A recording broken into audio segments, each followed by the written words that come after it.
अखण्डमण्डलाकारं व्याप्तं येन चराचरं तत्पदं दर्शितं येन तस्मै श्रीगुरवे नमः। सदाशिवसमारम्भां शङ्कराचार्यमध्यमाम् अस्मदाचार्यपर्यन्तां वन्दे गुरुपरम्पराम्। गुरुब्रह्मा गुरुर्विष्णु गुरुदेवो महेश्वरः गुरुसाक्षात् परब्रह्म तस्मै श्रीगुरवे नमः। नित्यानन्दं परमसुखदं केवलं ज्ञानमूर्तिं विश्वातीतं गगनसदृशं तत्त्वमस्यादिलक्ष्यम् एकं नित्यं विमलमचलं सर्वधी साक्षिभूतं भावातीतं त्रिगुणरहितं सद्गुरुं तं नमामि। ॐ सहना भवतु सहनौ भुनक्तु सह वीर्यं करवावहै तेजस्विनावधीतमस्तु मा विद्विषावहै। ॐ शान्ति शान्ति शान्तिः। गुरुदेवा मन प्रसाद सौम्यत्वं मौनम आत्मविनिग्रह भाव संशुद्धिरित्येत तपो मानस उच्यते। మానసిక తపం చెప్తున్నాడు. వాంగ్మయం తప ఉచ్యతే అని చెప్పాడు కదా. ఉద్వేగకరమైన మాటలు మాట్లాడకూడదు, సత్యమైన మాటే మాట్లాడాలి, ప్రియమైనదే మాట్లాడాలి. స్వాధ్యాయాభ్యసనం ప్రతిరోజు కూడా ఏదైనా ఒకటి స్వాధ్యాయనం చెయ్యాలి. స్వాధ్యాయనం అంటే ప్రాచీన గ్రంథాలు, పురాణ గ్రంథాలు కానీ, వేదాంతం కానీ, ఏ రామాయణం కానీ, భారతం కానీ స్వాధ్యాయం నువ్వు చదవాలి, ఎవరికైనా చెప్పాలి. ఇది ప్రతిరోజు చేయవలసిన విషయం. అది స్వాధ్యాయనం చేయకపోతే అది కూడా విధి కర్మ. ప్రతిదినము డ్యూటీ విధి. స్వాధ్యాయం ప్రవదితవ్యం అంటాడు. తప్పకుండా స్వాధ్యాయం చెయ్యే, అది మానుకోవద్దు. స్వాధ్యాయనం చేయమంటాడు. స్వాధ్యాయనం అంటే నీ కోసం చదువుకునేది. ఒక ఆఫీసులో పని చేస్తావు అనుకో, ఏదైనా ఒక ప్రాజెక్ట్ కొత్తది ఇచ్చారు, అది చెయ్యాలి. ఇప్పుడు నేను నా పిల్లలతో చూసుకుంటూ కూర్చుంటానా అనవు కదా, అది నీ కోసం చదువుతున్నావు. ఎందుకంటే అది చదవకపోతే నువ్వు ఆ పని చేయలేవు. ఇవన్నీ అందరి కోసం చేసిన స్వాధ్యాయం తప్పనిసరిగా చెయ్యాలి. నువ్వు చదువుకోవాలి, ఇంకొకటికి చెప్పాలి. దానివల్ల నీకు పుణ్యం రాదు. అందుకని భగవద్గీతలో ఒక శ్లోకమైనా కనీసం చదువుకోమంటాడు. చేయకపోతే పాపం వస్తుందా? పాపం వస్తుంది. చేయకపోతే విధి కదా, మరి విధి కర్మ అది. But so if that's the case how many people must have had. అందుకే పాపం కలెక్ట్ చేసుకుంటున్నారు. ఏం చేశానో అంటారు కదా. నువ్వేం చేసావో నీకు తెలియదు కదా. ఓ మై గాడ్, నువ్వు చేయవలసింది ఇది, స్వాధ్యాయనం చెయ్యాలి. ఏదైనా కనీసం 5 నిమిషాలు, 2 నిమిషాలు భగవద్గీత చదవాలి. ఏదన్నా ఒక పుస్తకం శ్లోకము ఎవరికైనా ఒకరికి చెప్పాలి, నువ్వు చదవాలి. అది చదవకపోతే కూడా తప్పు. ప్రతిరోజు కూడా కొంచెం సేపు చదువుకోవాలి నువ్వు. అభ్యసనం అన్నాడు. అభ్యసనం అంటే ఏమిటి? ఎవ్రీ డే చేయమన్నాడు. ఒకరోజు చేసి ఒకరోజు చేయకుండా ఉండడం కాదు. అభ్యసనం అంటే ప్రతిరోజు చెయ్యాలి. ఇప్పుడు మందు ఎట్లాగైతే ప్రతిరోజు ఒక టైంకి వేసుకుంటే నీకు రోగం తగ్గుతుందో, ఇది కూడా ప్రతిరోజు స్వాధ్యాయనం చేస్తూ ఉంటే ఎప్పుడో ఒకప్పటికి ఇది పని చేస్తుంది. అది నీకు అది చదవాలి అని విధి చెప్పాడు అనమాట. నువ్వు తప్పనిసరిగా అది చదవాలి. ఏదన్నా చదువు, కొన్నాళ్ళకి దాంట్లోనే నీకు తెలుస్తుంది. అంటే అన్ని అటువంటివే కదా. నాకు ఆత్మని గురించి తెలియదు కదా నువ్వు అంటావు, నాకు ఎవడు చెప్పడు కదా, నేను ఎట్లా తెలుసుకోవాలి అని. ఈ విధి కర్మలు ఏవైతే ఉన్నాయో అవి నువ్వు చేస్తూ ఉంటే ఆటోమేటిక్ గా ఆ చెప్పేవాళ్ళు నీకు దొరుకుతారు, వస్తారు. నీకు అటువంటి ఆలోచన అయినా కలుగుతుంది. అందుకని స్వాధ్యాయాభ్యసనం చేయవ వాంగ్మయం తప ఉచ్యతే. తపస్సు వాంగ్మయమైన తపస్సు అంటే వాచిక తపస్సు. అది So, in that case, then people who actually do the japam or puja or whatever like that, without explaining self-reflection. పూజ చేస్తున్నావు అనుకో, పూజ చేస్తే ఏమంటున్నావు, కోరిక కోరే చేస్తున్నావు. Correct. That is different. చదువుకున్నది కోరిక కాదు కదా. No. ఒక పుస్తకాన్ని చదువుతున్నావు, ఆ పుస్తకాన్ని ఇంకొకరికి చెప్తున్నావు. నువ్వేం చదువుకున్నావో దాన్ని ఒకరికి చెప్పు, వాడు వినకపోతే వాడి కర్మ, చెప్పడం నీ ధర్మం. స్వాధ్యాయం అట్లా చెప్పే కదా ఇప్పటి వరకు ఇంకా నిలబడింది. లేకపోతే ఎవరికి చదువుకోవడానికి కూడా మనకి తెలియదు, అసలు ఎక్కడ ఉంటాయి ఏముంటాయని కూడా మనకు తెలియదు. స్వాధ్యాయాభ్యసనం చేయవ వాంగ్మయం తప ఉచ్యతే. ఇది తపస్సు, వాంగ్మయ తపస్సు ఇది అని చెప్పాడు. ఉద్వేగకరమైన మాట మాట్లాడకుండా ఉండాలి, ఎవరికి బాధాకరమైన మాట మాట్లాడకూడదు. ఏమ్మా, వేదము కానీ ఉపనిషత్తులు కానీ భగవద్గీత కానీ భారత భాగవత రామాయణాదులు కానీ ప్రణవాది మంత్రం కానీ ప్రతిదినం అధ్యయనం చెయ్యాలి. అది వాచిక తపస్సు. మనఃప్రసాద సౌమ్యత్వం, మనఃప్రసాదం మనస్సుని ఎప్పుడూ కూడా అలజడి లేకుండా దాన్ని ప్రశాంతంగా ఉంచాలి, కలత అందకుండా ఉంచాలి. ఎలా కలత అందకుండా ఉంటుంది అంటే మనస్సు రజోగుణం చేత తమో గుణం చేత ప్రభావితమైతే మనస్సు కలత చెందుతుంది. తమస్సుతో ప్రభావితమైతే నిద్రపోతుంది. నువ్వు కావాలంటే ఇవాళ నిన్నటిది తిని చూడు, ఇవాళ వండింది తిని చూడు. ఇవాళ వండింది ఎక్కువ ఫుల్గా తిన్నావు అనుకో, నీకు నిద్ర వస్తుంది, బట్ నిద్రలో మజ్జుతనం ఉండదు. అంటే లేజినెస్ ఉండదు, యాక్టివ్ గా ఉంటావు. నిద్రపోతావు, నిద్రపోవని చెప్పటల్లా, నీకు యాక్టివ్ గా ఉంటావు. లెఫ్ట్ ఓవర్ తిను, 3 గంటలు దాటింది తిను, నీకు తెలుస్తుంది.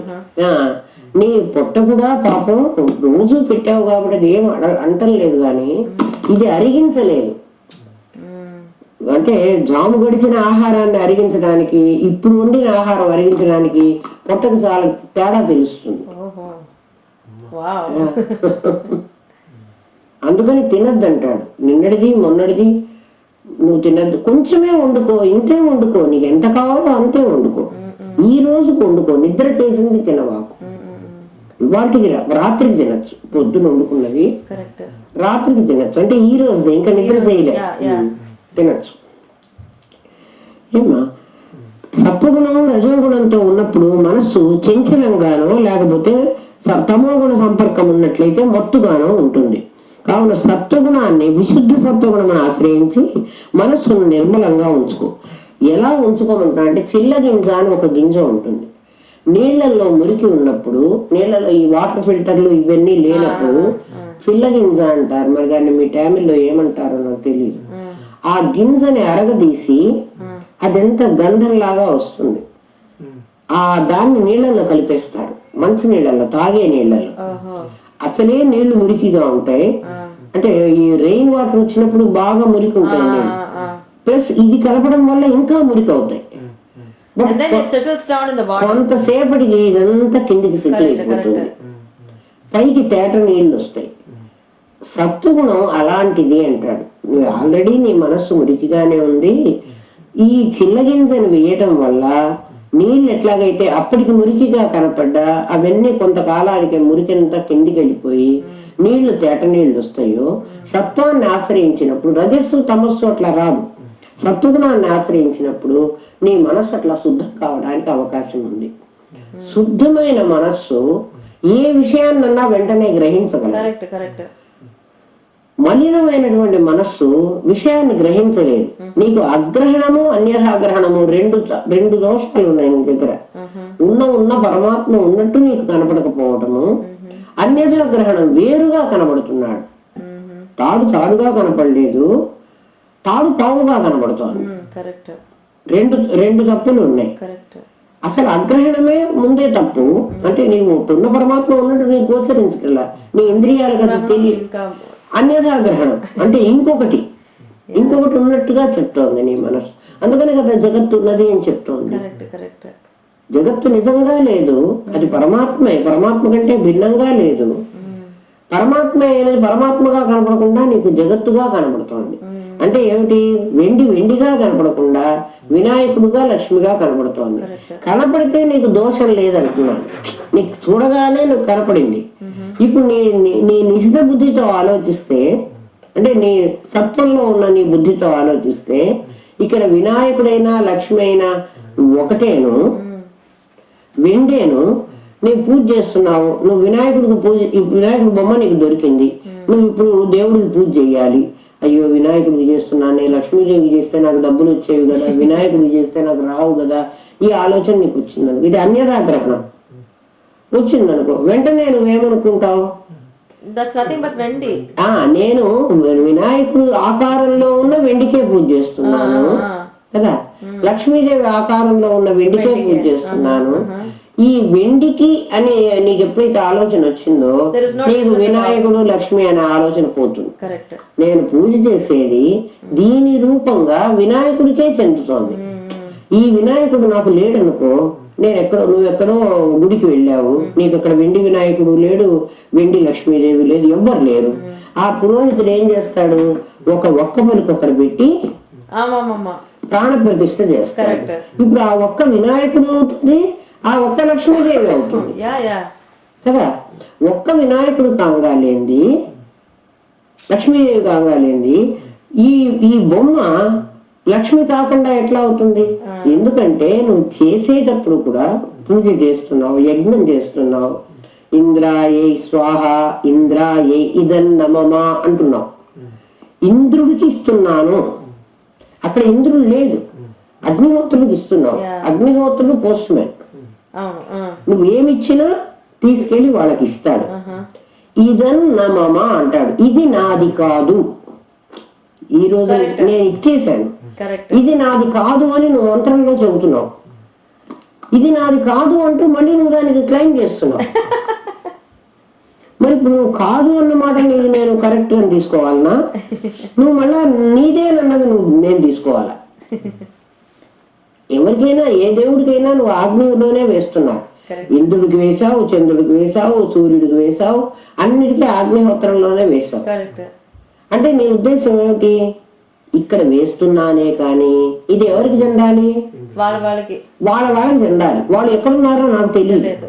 సో అగ్నిహోత్రం you take it and go give it to them. వాళ్ళు ఎక్కడున్నారో నీకు తెలుసు, అందుకని నువ్వు వాళ్ళకి ఇచ్చేసి. మరి నువ్వు వాళ్ళకి ఇవ్వలేదు అని అనుకోవట్లేదు కదా, ఇక్కడే వేసి. మరి అటువంటిప్పుడు ఈ వినాయకుడికి పూజ చేసి నువ్వు లక్ష్మీదేవికి చేస్తున్నాను అనుకుంటే లక్ష్మీదేవికి చేరదన్న ఎందుకు అనుకున్నావు? ఇది అన్యథా గ్రహణం, అర్థమైందా? ఎందుకంటే నువ్వు అది చేసినప్పుడు వాళ్ళకి చేరుతుంది అనే కదా చేసావు, నీకు నా నమ్మకమే ఉంది కదా. మరి ఇప్పుడు ఆ నమ్మకం ఏమైంది? దీనికి చేసినప్పుడు అది లేకుండా ఎట్లా పోతుంది? నువ్వేమనుకుంటున్నావు, నేను వినాయకుడికి పూజ చేస్తున్నాను, నేను లక్ష్మీదేవిని పూజ చేస్తే నాకు డబ్బులు కావాలి, సంపద కావాలి అడిగితే ఆమె ఇచ్చి ఉండేది, వినాయకుడిని చేస్తే నాకు ఎట్లా ఇస్తాడు అని కదా అనుకున్నావు.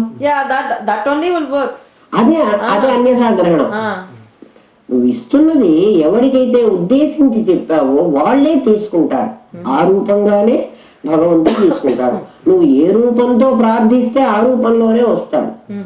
దానికి భగవంతుడికి ఏం చెప్తున్నారంటే, ఒక రామకృష్ణ పరమహంస చెప్తాడు, ఒక చెరువు ఉందిట, ఆ చెరువు దగ్గరికి నీళ్ళకు వచ్చారట. ఒక ఆడవాళ్ళందరూ వచ్చి కడవలతో ముంచుకొని తీసుకెళ్తున్నారు.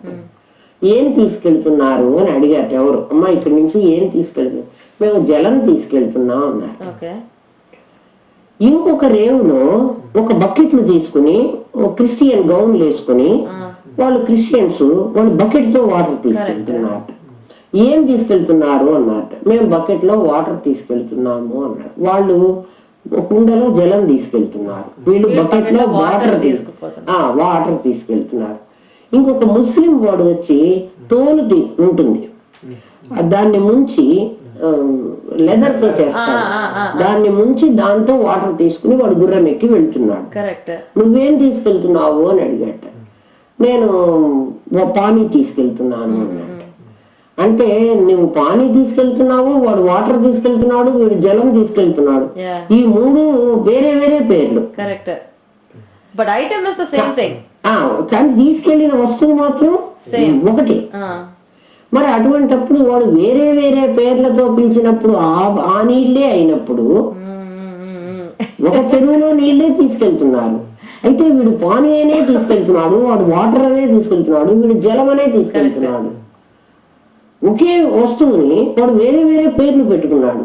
అట్లా ఒకే పరమాత్మని నువ్వు వినాయకుడు అంటున్నావు, ఇంకోటి అల్లా అంటున్నాడు, ఇంకోటి జీసస్ క్రైస్ట్ అంటున్నాడు. వాడి తప్పు నాది రైటు అని, ఈ నా మతం గొప్పది నీ మతం తక్కువది అంటే నువ్వు వాటర్ ఎట్లా తీసుకెళ్తావు, నువ్వు జలమే తీసుకెళ్ళాలి అని ఈమె వెళ్ళి వాడితో ఆ బకెట్ వాడితో కొట్లాడితే అంతే కదా. ఇప్పుడు మనం చేస్తున్న పని అదే.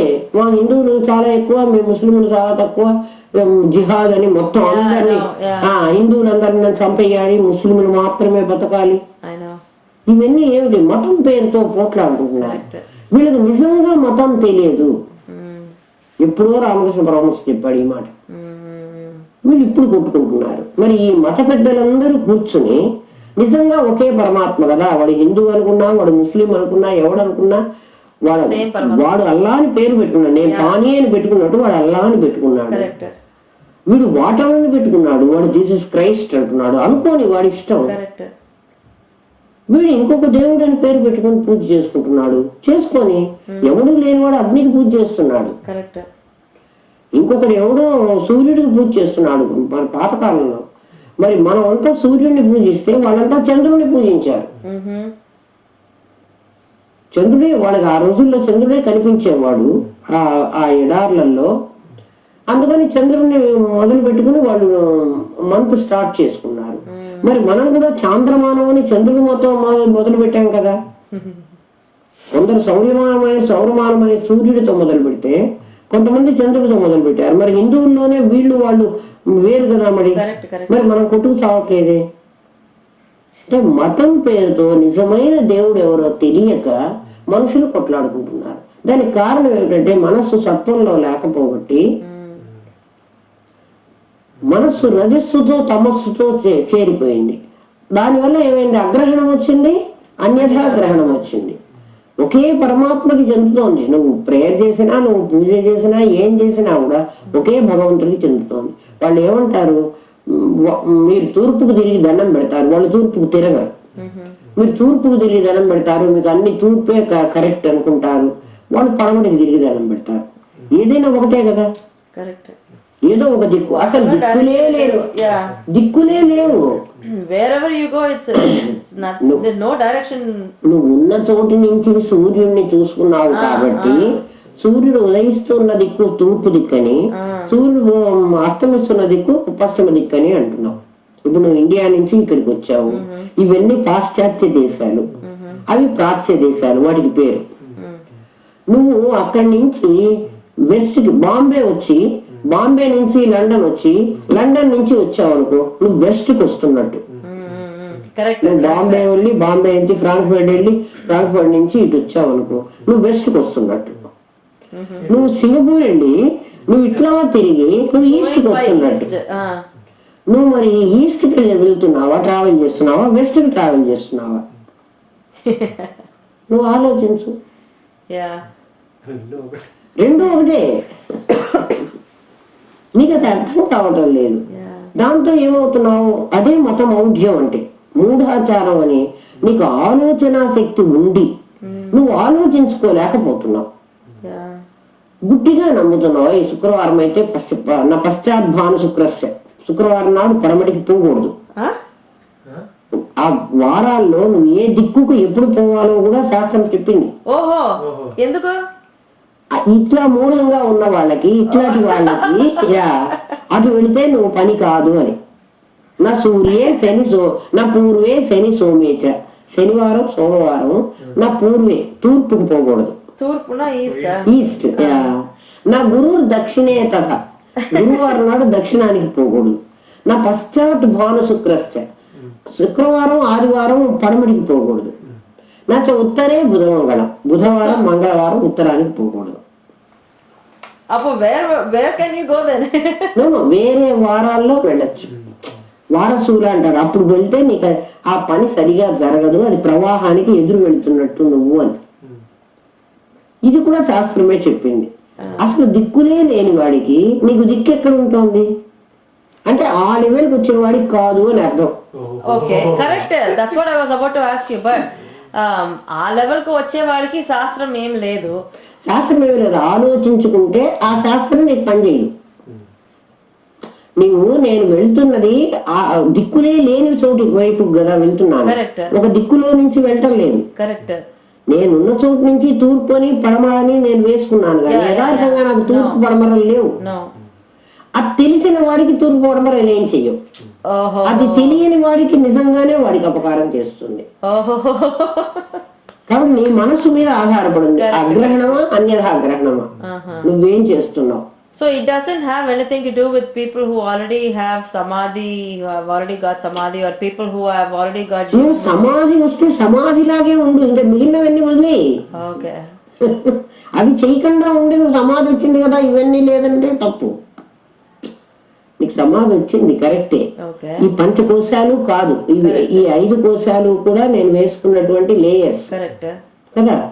నాకు సమాధి తెలిసింది కదా, ఇవన్నీ నేను వేసుకున్న లేయర్స్, నేను మళ్ళీ చీర ఎందుకు కట్టుకోవాలి అని అంటే ఇది కూడా అంతే, అలాంటిదే కదా. నీకు సమాధి వచ్చింది, సంతోషం, నువ్వు దాంట్లోనే ఉండు. కానీ ఈ దేహంతో నువ్వు కర్మను అనుభవిస్తూ ఇంకా ఉన్నావు కదా, కాబట్టి నీకు ఇవన్నీ కూడా ఉన్నాయి. సమాధి వచ్చింది కదా, నేను ఇదంతా లేదు అంటానికి లేదు. నువ్వు ఆలోచించి దాంట్లో ఎంత సత్యం ఉందో ఆలోచించు, నీ మనస్సుకు నీకు తోస్తుంది. అప్పుడు నీ మనస్సుకు సత్యం అని అనిపించింది నువ్వు చెయ్యి, అనిపించకపోతే నువ్వు దాన్ని చెయ్యకు. So analyse before you do anything. అదే నువ్వు ఆలోచించుకో, నీకు బుద్ధి ఉంది కదా, సమాధి వస్తే ఇంకా నీ బ్రెయిన్ ఇంకా షార్ప్ అయింది కదా, నువ్వు అది ఎందుకు ఆలోచించవు. వాడు ఎవడో నేను చెప్పాడు, వాడు చెప్పినట్లు నేను వింటాను. నీ ఆలోచన ఏమైంది, నీ మనసు ఏమైంది, నీ బుద్ధి ఏమైంది, అది ఆలోచించమంటాడు. ఇప్పుడు ఈ జిహాద్ కోసం చచ్చే వాళ్ళందరూ హ్యూమన్ బాంబ్స్ ఏంటి, వాళ్ళందరూ నిజంగా వాళ్ళకి సూసైడ్ బాంబ్స్, వాళ్ళకి ఏమన్నా ఉందా? ఏం లేదు. వాళ్ళ ఇంట్లో ఏమి జరగక వీడెవడో నాకు 1 లక్ష రూపాయలు ఇస్తానన్నాడు, వాళ్ళ 1 లక్ష ఇంట్లో వాళ్ళకి బారేసి నేను చద్దాం పదా అని పోతున్నాడు. వాళ్ళకి నిజంగా మతము తెలీదు, మతం కోసం చస్తే అల్లా సంతోషపడతాడని వాళ్ళ ఉద్దేశము, అది కూడా తెలియదు. నిజంగా చచ్చే వాళ్ళకి ఏం తెలియదు. మరి అటువంటిప్పుడు వీళ్ళు దాన్ని క్యాష్ చేసుకుంటున్నారు. So they will be categorised in that suicide case.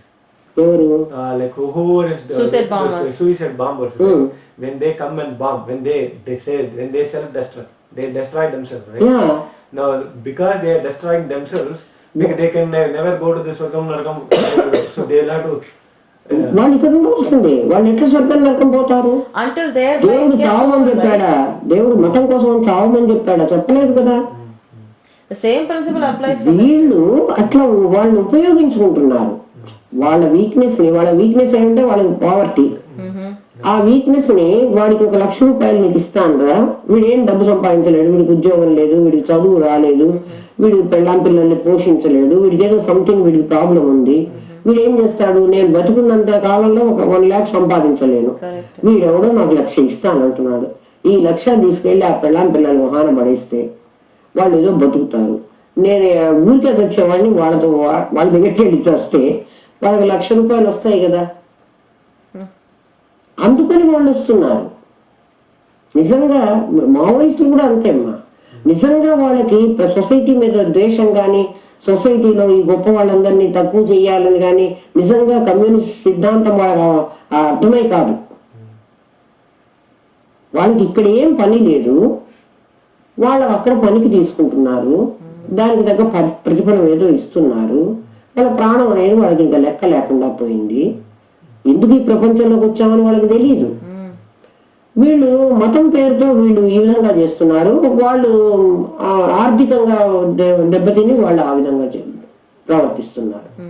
నిజంగా తెలిసిన వాడే ఒక్కడు లేడు. సిద్ధాంతాలు నిజంగా సిద్ధాంతాన్ని ఎవడు పాటించటం లేదు నాయన. డబ్బులు వచ్చేటప్పటికి సిద్ధాంతాలన్నీ పోతున్నాయి. మొన్ననే ఎప్పుడో చెప్పాడు మన పార్లమెంట్ లోట మెజారిటీ పీపుల్ 400 crores పైన ఉన్నవాళ్ళుట, ఓన్లీ 32 members 32 మందికి మాత్రమే అన్ని కోట్లు ఉంటాయి.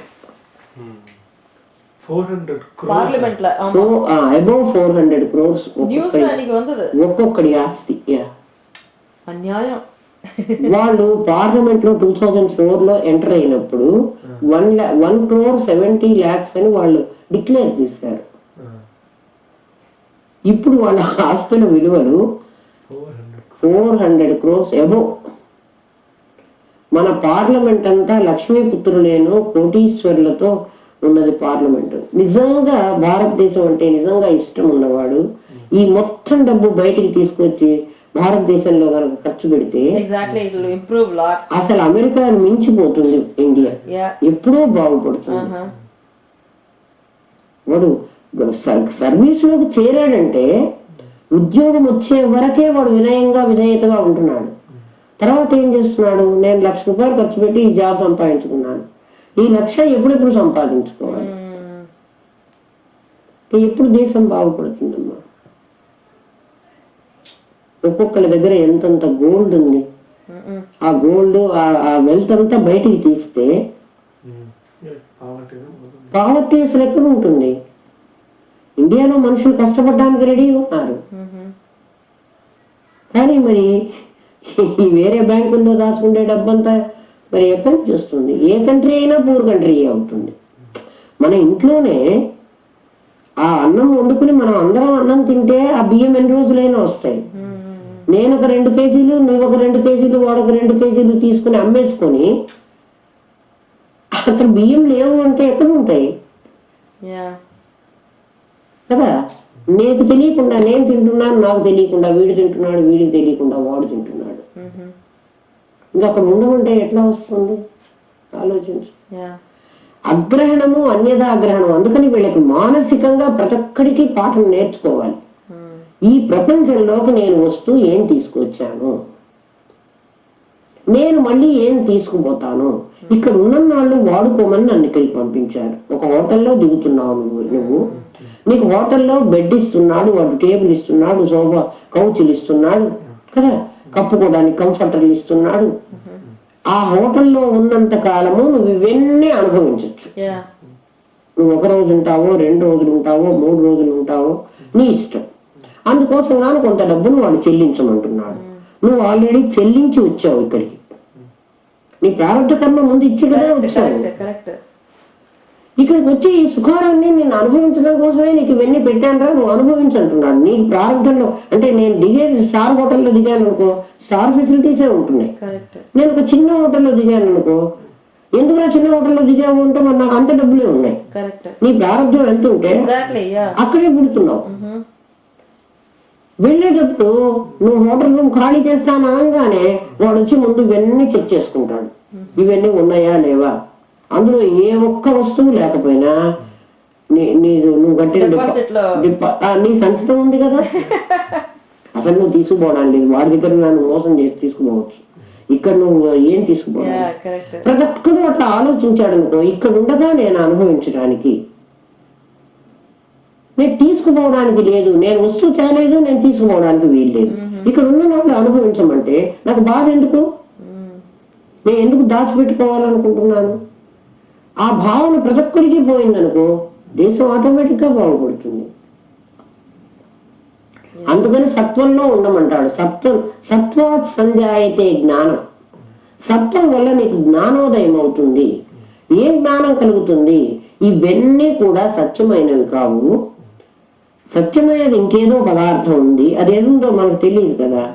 దానికోసం నేను ప్రయత్నం చేయాలి కానీ వీటి కోసం నేను తాపత్రయపడక్కర్లేదు. ఎందుకంటే ఇవి ఆల్రెడీ నీకై కేటాయించబడ్డవే. ఇవి కష్టమైనా సుఖమైనా నీకు వస్తున్నాయి. కష్ట సుఖాలు కూడా లేవు. నేను అనుకుంటున్నావు దాని కష్టమని సుఖమని. దేన్ని సుఖం అనుకుంటున్నావు, నీ మనస్సుకు అనుకూలంగా ఉన్నదాన్ని సుఖం అనుకుంటున్నావు, నీ మనస్సుకు ప్రతికూలంగా ఉన్నదాన్ని కష్టం అనుకుంటున్నావు. కాబట్టి కష్ట సుఖాలు నీ మనస్సు మీద ఆధారపడి ఉన్నాయి కానీ వస్తువు మీద ఆధారపడి లేవు. నువ్వు అది గ్రహించలేకపోతున్నావు.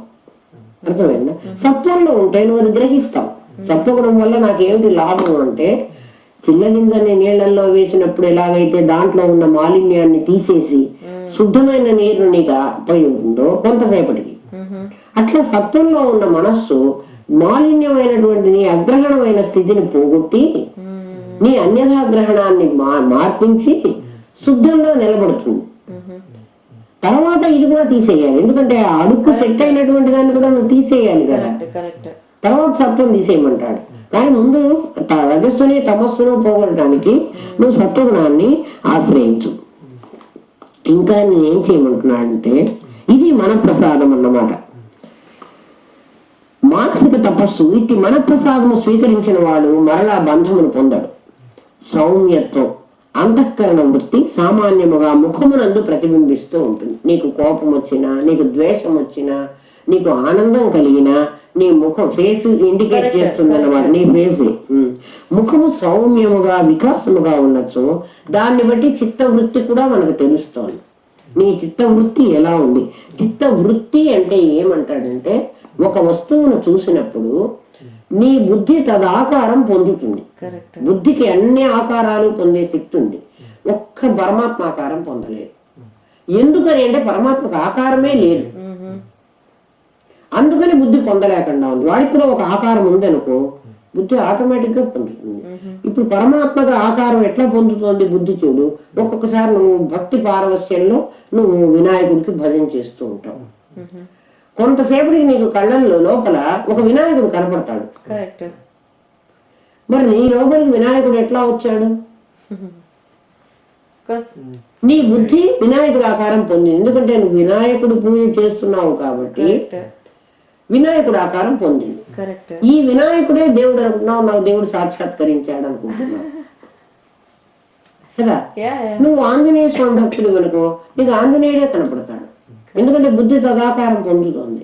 బుద్ధి పరమాత్మ ఆకారం పొందలేదు అని తెలిసినప్పుడు నువ్వు శాస్త్రం చదువుకున్నావు, నీకు తెలిసింది బుద్ధి ఆకారం పొందలేదు అని. మరి బుద్ధి ఏ ఆకారం పొందగలదు? ప్రపంచంలో ఉన్న అన్ని వస్తువుల ఆకారం పొందగలదు.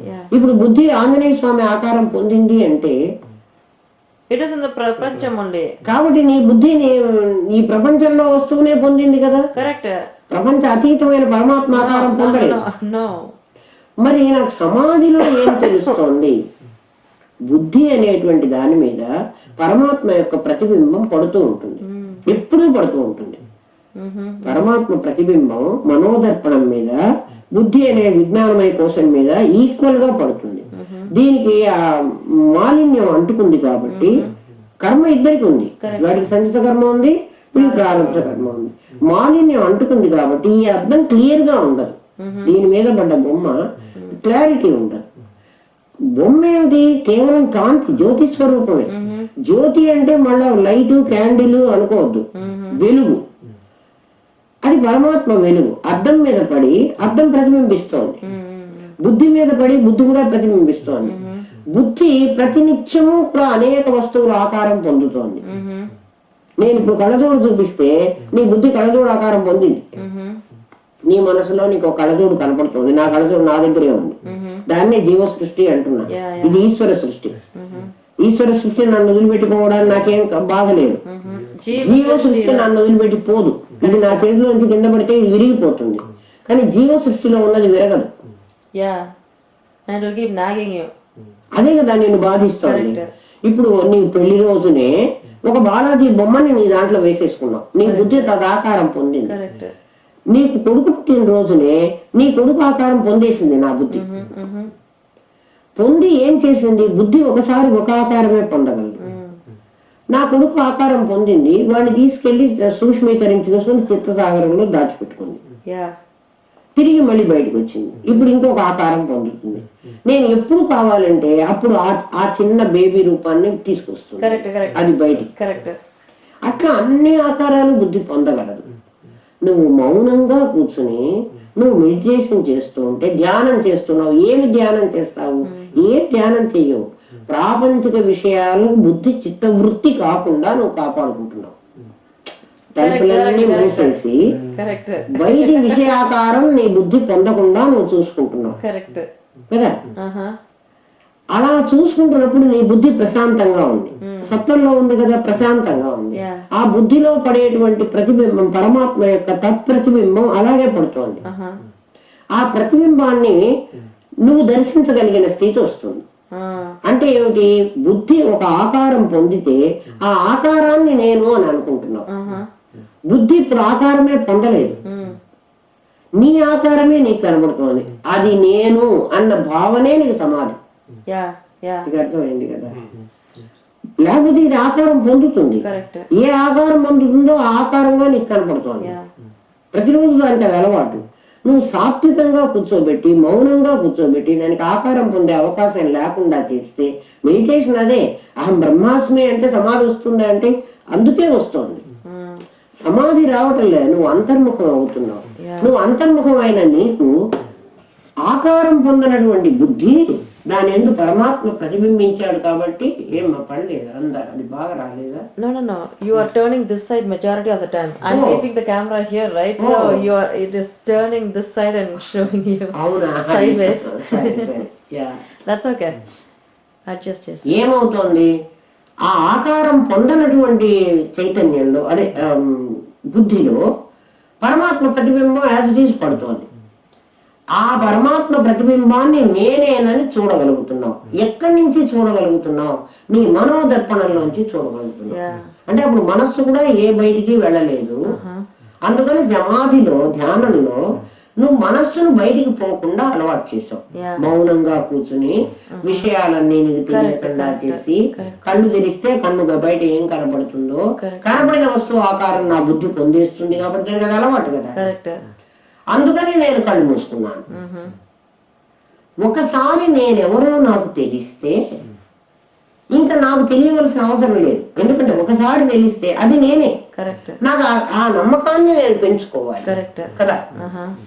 మళ్ళీ నేను ప్రతిరోజు నేను సమాధిస్తోంది, మళ్ళీ నేను బయట ప్రపంచంలో తిరుగుతున్నాను అంటే బయట మళ్ళీ పూసుకొస్తున్నాను, మళ్ళీ సమాధిలో వెళ్తున్నాను. అది ప్రయోజనం లేదు. గజ స్నానం లాగా ఏనుగు అట్లాగే స్నానం చేస్తుంది, మళ్ళీ బయటకు వస్తుంది, ఇంత నీటి మీద పోసుకుంటుంది, మళ్ళీ పోతుంది, నీళ్ళలో మునుగుతుంది, మళ్ళీ బయటకు వస్తుంది, మళ్ళీ నెత్తిన పోయి. అది స్నానం ఎప్పటికీ చేసినట్లు కాదు. ఎందుకంటే అది ఇసుకతోనూ స్నానం చేస్తుంది, నీళ్ళతోనూ స్నానం చేస్తుంది. సమాధి అంటే అది. చిత్త వృత్తిని నువ్వు నిరోధించావు. నిర్మలముగా సౌమ్యముగా ఉన్న స్థితి, దాన్నే మానసిక తపస్సు అంటున్నారు. వాంగ్మౌనము, మనోమౌనము. మౌనం మళ్ళీ రెండు రకాలు. వాంగ్మౌనము నోటితో మాట్లాడకుండా ఉండటం, మనస్సుతో మాట్లాడకుండా ఉండటం. నువ్వు నోటితో మాట్లాడకుండా ఉండొచ్చు కానీ మనస్సు something always keeps going on inside. అందుకని మనోమౌనమే మానసిక తపస్సు అంటున్నాడు. వాంగ్మౌనం అయితే వాచిక తపస్సు అవుతుంది. అక్కడ నువ్వు మాట్లాడినా కూడా పర్వాలేదన్నాడు. అయితే ఆ ఉద్వేగకరమైన మాటలు మాట్లాడకూడదు. సత్యం బ్రూయాత్ ప్రియం బ్రూయాత్ న బ్రూయాత్ సత్యం అప్రియం. వాంగ్మౌనము మనోమౌనములకు సహాయకారిగా ఉంటుంది. నోరు కూడా మాట్లాడకుండా ఉంటే మనోమౌనానికి హెల్ప్ఫుల్ గా ఉంటుంది. మనోమౌనం కోసం యత్నించకుండా కొంతమంది మేము మండే అంతా మాట్లాడమంటారు, మండే మాట్లాడమంటారు, బట్ అన్ని పెన్ను పెట్టుకుని పేపర్ పెట్టుకుని రాస్తారు. మరి ఇది రాస్తున్నప్పుడు మనసు మాట్లాడుతోంది. మనస్సు అవతల వాడు అడిగిన విషయాన్ని గురించి థింక్ చేస్తోంది. మనస్సు ఆలోచించి మనస్సు రాస్తూ ఉండి యాక్షన్ అంతా జరుగుతుంటే పుట్టిగా నోరు మాత్రమే మాట్లాడటం లేదు. అది మౌనం కిందకి రాదని చెప్పేశాడు. అటువంటి మౌనం వేస్ట్ అన్నాడు. నువ్వు మాట్లాడినా పర్వాలేదు, నీ మాట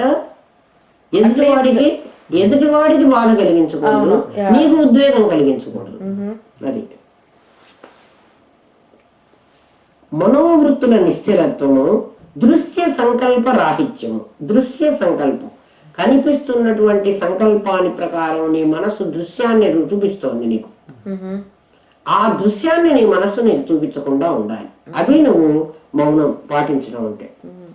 భగవానుడు వాచిక తపస్సులో చేర్చక మానసిక తపస్సులో దీన్ని అందుకని చేర్చాడు. మనోమౌనమే సర్వులకు ముఖ్యమైనది. వాంగ్మౌనము దానికి సహాయభూతంగా, మనోమౌనం కోసం సహాయంగా ఉంటుంది కానీ వాంగ్మౌనం మౌనం కిందికి రాదు అన్నాడు. మనోమౌనమే మౌనం. ఆత్మ వినిగ్రహ, ఆత్మ అనే పదానికి మనసు always keeps thinking about that something. అందుకే మెడిటేషన్ చేయమంటున్నాడు. మనస్సు ఎందుకు నువ్వు ఆలోచిస్తోంది అంటే, ఎప్పుడైనా మనసు ఆలోచించింది అనుకో బాలాజీ, ఏం ఆలోచిస్తున్నావు దానికి వస్తున్నాయి. అది చెప్తుంది. అది మూడింటి గురించే ఆలోచిస్తుంది, దానికి అసలు ఇంకొక ఆలోచనే లేదు.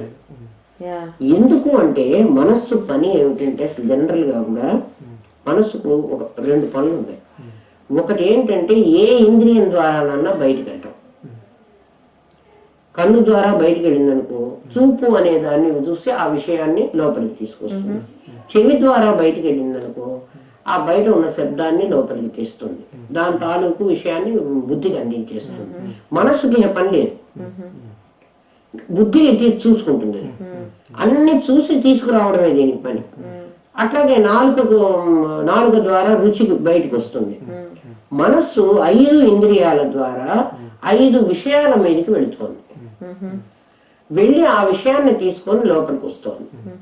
అంటే మనస్సు బయటికి వెళ్ళింది అంటే ఊరికే రాదు, ఒక విషయాన్ని తీసుకునే వస్తుంది, అసలు లేకపోతే బయటికి పోదు. అంటే తీసుకురావడానికి తీసుకొచ్చినప్పుడు నువ్వు సాక్షిగా ఉన్నావు, నీకు తెలుసు మనసు బయటికి వెళ్ళింది, విషయం తెస్తోంది అని. ఏ విషయం తెచ్చావు అని అడుగు, అది కేవలం 3 విషయాలే తెస్తుంది. ఏది తెచ్చినా, ఎందుకంటే నీకు ఇంకా చిన్న ఎగ్జాంపుల్ చెప్తా చూడు. నువ్వు బజార్కి వెళ్ళావు, షాపింగ్కి వెళ్ళావు, అక్కడ వస్తువులు కనపడ్డాయి, చాలా కనపడ్డాయి. నీకు వెంటనే ఏమనిపిస్తోంది, ఈ వస్తువు హరికైతే బాగుంటుంది, ఈ వస్తువు అపర్ణకైతే బాగుంటుంది. నీకు ఎవరు గుర్తుకొచ్చారు? ఆ వస్తువు చూడగానే ఆ వస్తువు ఎవరికి కావాలని గుర్తుకొచ్చింది, అంతేగాని పక్కన శ్రీయాకి కావాలేమో ఈ వస్తువు అని నీకు గుర్తురాలి, రాదు. అదే అందుకే నేనే టెస్ట్ చేసుకోమంటున్నాను. ఎందుకని నీ మనస్సు నీ పిల్లల తాలూకు రూపాలు లోపల పెట్టుకుంది కదా, దానికి వాళ్ళు ముగ్గురే కావాలి. ధనం కావాలి, భార్య కావాలి, వాడికి పిల్లలు కావాలి. ఈ ముగ్గురి మీదనే మనసు వెళుతోంది. ఎందుకట్లా మనసు వెళుతోంది అంటే అది పరమాత్మ మీదకి వెళ్ళదు. మనస్సు కూడా ప్రాపంచికమైన విషయాల్లో ఒకటి కదా. ఈ విషయాలు ఆ విషయాలనే కలిగి ఉంటాయి, కానీ అది కాని దాన్ని అది అడగదు. అందుకని నేను జన్మరాహిత్యం పొందాలి అని మనస్సు అనదు. Yeah, because it has not seen it yet, it has not experienced it yet. Experience చేయకపోయినా కూడా that's not the core property. Manasu wants to go outside. ఎందుకంటే దాని పని ఏమిటి Hema? See, but the problem is Manasu did not see, right? ఎప్పుడు బయటికి పోవడము, బయట వస్తువులు తీసుకురావడము, వాటితో ఆనందపడ్డానని అనుకోవడము దానికి అలవాటు. Yeah, remember you give the example of that necklace. Until you buy that necklace, that Manasu is already out. And the Manasu keeps chanchalam, being in chanchalam, that it is thinking, Manasu is thinking that without that necklace, I cannot live now. I cannot have any peaceful life anymore. దానికోసం ఎంత కష్టమన్నా పడుతుంది. Necklace చేయించుకుంది, but necklace పెట్టుకోకర్లేదు. No, it is there in the locker. Still the Manasu have it. But the point is the Manasu has gone back inside the Paramatma. It has gone to the Paramatma, so it's happy. But without realizing that, the Manasu is thinking because of that outside practical thing, it is being happy అని అది అనుకుంటుంది అని మీరు చెప్తారు కదా. But once at least సమాధి వస్తే మనసు అదే కాషన్ ఇస్తూ ఉంటారు కదా. గురువు అంటే గురువే కాషన్ ఇస్తూ ఉంటారు కదా. అట్లా ఉండేటప్పుడు ఎందుకు మనసు మళ్ళీ మళ్ళీ బయటకు వెళ్తూ ఉండాలి? కాదు కాదు, ఎందుకు వెళుతూ ఉండాలంటే దాని అలవాటే అది. బట్ అట్లా మీరు చెప్తారు కదా, క్వశ్చన్ చేస్తే అది దాని. నీకు పెళ్లి చేయలేదు అనుకో, ఇప్పుడు పెళ్లి చేయలేదు, మీ అమ్మ వాళ్ళు నీకు పెళ్లి చేయలేదు, నువ్వు ఇప్పుడు ఇంకా చిన్నదానివి, అంటే పెళ్లి చేస్తా, ఎవడు ఒకరిని వెతికి చేస్తా. నీ మనసు ఏం చేస్తుంటుంది, ఎవరిని చూసినా నేను చేసుకోబోయేవాడు ఇట్లా ఉంటే బాగుంటాడు, నేను చేసుకోబోయేవాడు ఇంత ధనవంతుడైతే బాగుంటాడు, నేను చేసుకోబోయేవాడు ఇంత అందగాడైతే బాగుంటాడు. అందరినీ చూసి నీ మనసు వాడు నీకు భర్త అయితే బాగుంటాడని అంటోంది కదా. ఒకసారి ఒకడికి ఇచ్చి పెళ్లి చేసేసారు, ఇప్పుడు నువ్వు అంతమంది మనుషుల్ని చూస్తున్నావు, నీ మనసు అట్లా అంటున్నదా? అనదు కదా. ఎందుకని Because you already have a husband. దానికి లేదు కాబట్టి, ఒకప్పుడు లేదు కాబట్టి, అందుకని ఇవన్నిటిని చూసి తనకు అది కావాలి అని కోరుకుంది. కరెక్ట్ కదా, ఒకడికి ఇచ్చి పెళ్లి చేసిన తర్వాత ఇంకా దానికి ఇంకా నేను ఇంకొకరి దగ్గరికి వెళ్ళకూడదు అని దాని నిర్ణయం అయిపోయింది. కరెక్ట్. అందుకని అది ఇంకొకరిని చూడదు. ఇప్పుడు మనస్సు కూడా అట్లా పరమాత్మను తెలుసుకుని ఆ కట్టుబాటుకు నిలబడి ఉండి నేను ఎందుకు ఇంకో దానికి వెళ్ళాలి అని అనుకుంటే పర్వాలేదు, అది అనుకోదు. అది అనుకోదు. ఎందుకనంటే అది జన్మ జన్మల నుంచి విషయ వాసనల కోసమే జన్మలు ఎత్తడానికి అలవాటు పడింది. ఇది ఒక డిబేట్స్లర్ ఒకటి ఉంది, దానికి ఈ మొగుడు ఏంటి, ఇంకో మొగుడు ఏంటి, ఇంకో మొగుడు ఏంటి, దానికి లెక్కే లేదు. వీడిని వదిలిపెట్టి ఇంకోటి చేసుకుందాం, వాడిని వదిలిపెట్టి ఇంకోటి చేసుకుందాం. దానికి అటువంటి జీవితం అలవాటు పడ్డది. ఈ జీవితం దానికి నచ్చదు. కరెక్ట్. ఒకడికి కట్టుబడి ఉండమంటే అది ఉండదు. అందుకని సమాధి వచ్చి పరమాత్మను తెలుసుకున్న తర్వాత కూడా మనసు మళ్ళీ బయట తిరుగుతా. అందుకు కదా ఇంత ప్రొసీజర్. ఊరికే పెట్టలే. ఎందుకంటే అది ఎన్నిసార్లు జన్మలకు వచ్చింది. ఇప్పుడు కూడా సంకల్పం ఎందుకు చేస్తోంది, ఇప్పుడు కూడా వాసన సంకల్పాలు చేస్తోంది కదా. ఎందుకని అంటే మళ్ళీ మళ్ళీ జన్మలకు వెళ్ళాలని. దానికి వైరాగ్య బోధే చెయ్యాలి. ఎన్నిసార్లు జన్మలకు వచ్చినా నువ్వు అనుభవించింది ఏం లేదు. అనుభవించింది కేవలం కదా. మనస్సుకి ఏం అనుభవం ఉంది బాలాజీ? శరీరమే కదా అనుభవిస్తున్నది. ఏం తెచ్చినా, నెక్లెస్ తెచ్చినా, ఫుడ్ తెచ్చినా, ఏదన్నా ఉన్నా కూడా దీనికి పెట్టి ఆనందిస్తోంది. ఈ పెట్టుకున్న దానికి నేను మొద్దుని నాకేం కావాలి అని దీనికి తెలియదు. పెట్టినా సంతోషమే, పెట్టకపోయినా సంతోషం. ఆ నెక్లెస్ రాకపోతే, అది దొరకకపోతే ఈ దెబ్బలు కూడా ఇది తింటున్నది. మనస్సుకేం దెబ్బ తగలటంలే, కష్టం ఇది పడుతున్నది. ఆ ₹1 సేవ్ చేసుకోవడం కోసమని ఇది ఇంకొక పని చేసి, ఇది ఇంకొక పని చేసి, అప్పుడు చేతులతోనో కాళ్ళతోనో నువ్వే పని చేస్తున్నావు. మనసు ఏం చేయటంలే. కరెక్ట్. బట్ మనసు is asking for more. Because of that కోరిక the body is doing it. అందుకని మనస్సుని నువ్వు క్వశ్చన్ చెయ్యి. నువ్వు అది బయటికి పోతున్నప్పుడు దాన్ని అడుగు, ఎందుకు నువ్వు వెళ్తున్నావు? ఇది ఏమన్నా నువ్వు అనుభవించేదే, నీకున్నదా? నీకు కాదు కదా. నువ్వు ఎంతమంది మీద తనకు కావాలని ఏ మనసు కలగదమ్మా. తనకి ఎందుకు కావాలి అంటే నా భార్య పిల్లల కోసం కావాలి. నువ్వు బజారుకి వెళ్ళి చూడు, ఏ వస్తువైనా, బట్టల షాప్కి వెళ్ళు, ఇది హేమకైతే బాగుంటుంది అని నీకు అనిపిస్తున్నది. ఇంకొకళ్ళకి బాగుంటుంది అనిపించలేదే, మరి ఎందుకు నీకు అట్లా అనిపించింది? That is the exact same thing happened today. Yeah. Okay. I went for shopping right today. Morning I went. Bindu drop చేసి అక్కడి నుంచి వెళ్ళాను. వెళ్తే పిల్లలకి స్వెటర్స్ కొనాలి, హరికి ప్యాంట్స్ కొనాలి, అవన్నీ కొన్నాము. And then I was he told me to look for sweaters for myself. I said okay.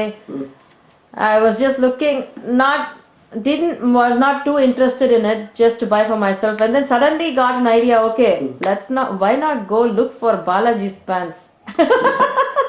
చెప్పాను కదా, దారేషణ అన్నప్పుడు ఇది దారేషణేమా, అన్యాయం, రైట్?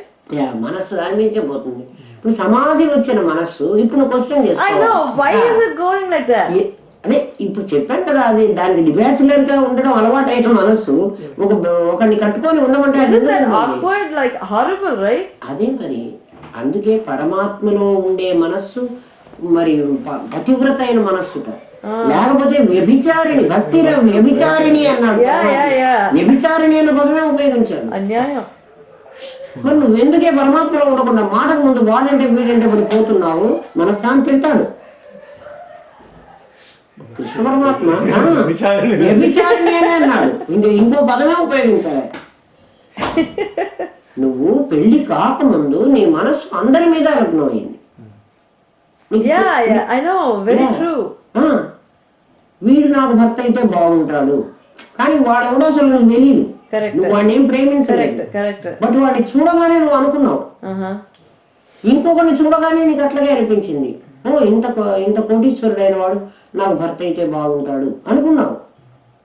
ఇవన్నీ సంకల్పాలు అవుతున్నాయి మళ్ళీ. I know. ఎప్పుడో జన్మలకు మళ్ళీ వీళ్ళందరూ Yeah. కావాలి. Oh my God. Yeah. That is more. ఒకసారి పెళ్లి ఫిక్స్ అయిపోయిన తర్వాత ఇదే మనుషుల్ని నువ్వు మళ్ళీ చూస్తున్నావు, నీ మనసు అట్లా అడగటం లేదు. But I have a doubt. Now, భక్తిర వ్యభిచారిణి అంటే అట్లా మనసు బయట పోతుంది, సమాధి వచ్చేటప్పుడు కూడా మనసు అట్లా బయట పోతుంది. ఎందుకు పోదు? ఎందుకు పోతుంది? లేదు, in the sense like you know I want this, I want that అని ఈశ్వరత్రయ సాటిస్ఫై చేయడం కోసం వెళ్ళినప్పుడు కావాలని. నువ్వు బోధ పాఠం వింటున్నావు కాబట్టి దానికి వైరాగ్య బోధ చేసుకుంటావు. Correct. And then what happened ultimately, I put everything down. I said, okay, let's just buy the sweaters alone, and bought the sweaters alone for Hari and came back. Did not buy anything else for anybody.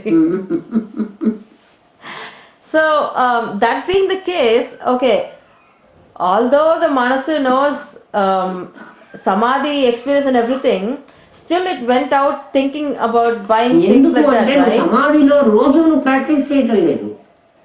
నాకు సమాధి వచ్చేసింది కదా అని ఇంకా మొదలేస్తున్నావు. నీకు ఇంకా 7 stages చెప్పాడు. మరి అన్ని భూమికలకు నువ్వు ఈ లైఫ్ లోనే అనుభవించాలి. కాబట్టి సమాధి వచ్చిన తర్వాత దానికోసం నువ్వేం ట్రై చేసావు? సమాధి నీకు 4వ భూమికలో వచ్చింది హేమ, నీకు 5వ భూమికి రావాలి, 6వ భూమికి రావాలి, 7వ భూమికి అసంశక్తి, పదార్థ భావన, తురియ అనేటువంటి స్థితులు రావాలి. వీటిల్లో నీకు ఇన్ని మహావాక్యాలు నీకు అనుభవంలోకి రావాలి. దానికోసం నువ్వు ట్రై చేయటం లేదు. నువ్వు చెయ్యకపోతే మళ్ళీ మనసు ఇదే పనే చేస్తుంది. బట్ నువ్వు చేయటం లేదు కదా. ఎవ్రీడే నువ్వు నేను దీనికోసం కానీ ఇదిగో ఈ 10 నిమిషాలు పెట్టుకుంటున్నాను, ఈ 15 మినిట్స్ దానికోసం పెట్టుకుంటున్నాను, నేను సమాధి అభ్యాసాన్ని ఇంకా చేస్తున్నాను. ఒకరోజు వచ్చిన మానేస్తావు. ఇప్పుడు చూడు ఏమా నీకు ఇంకా అర్థమయ్యేట్టు చెప్తాను. నిన్ను ఒకటికి ఇచ్చి పెళ్లి చేసేసారు, నీకు పెళ్లి అయిపోయింది. కానీ నీ భర్త నిన్ను తీసుకెళ్ళలేదు, నువ్వు వాడి ఇంటికి వెళ్ళలేదు, నువ్వు కాపురం చేయటం లేదు. వాడికి ఎప్పుడు వస్తాడో కూడా నీకు తెలియదు, నీకు వెళ్ళాలని కూడా లేదు. ఇప్పుడు నువ్వు మళ్ళీ పెళ్లి అయింది కానీ నువ్వు ఇంట్లోనే ఉన్నావు. ఇప్పుడు నీ మనస్సు మళ్ళీ ఇదివరకు అట్లాగే చూస్తుంది. ఎందుకని? వీడితో నువ్వు ఉండటం లేదు. కరెక్ట్. వీడిని వదిలిపెట్టేసావు. నీకు అర్థమైందా? నువ్వు సమాధి వస్తే అయిపోలేదమ్మా. అందరు ఏమంటారంటే సమాధి వచ్చింది కదా ఇంక మాకంతా తెలిసిపోయింది, ఇంకా ప్రయత్నం చెయ్యరు ఏమా. సమాధి వచ్చే వరకు నువ్వు 5 నిమిషాలైనా అరే నాకు రాలేదే అని ఎన్న ప్రయత్నం చేసావు. ఆఫ్టర్ సమాధి వదిలేసావు. నేను ఆత్మని నాకు తెలుసు, బట్ నేను వదిలేశాను. ఎన్ని రోజులు నేను పట్టుకుని ఆయన కూర్చోవాలి? ఇది వదిలేయటానికి వీలు లేదమ్మా.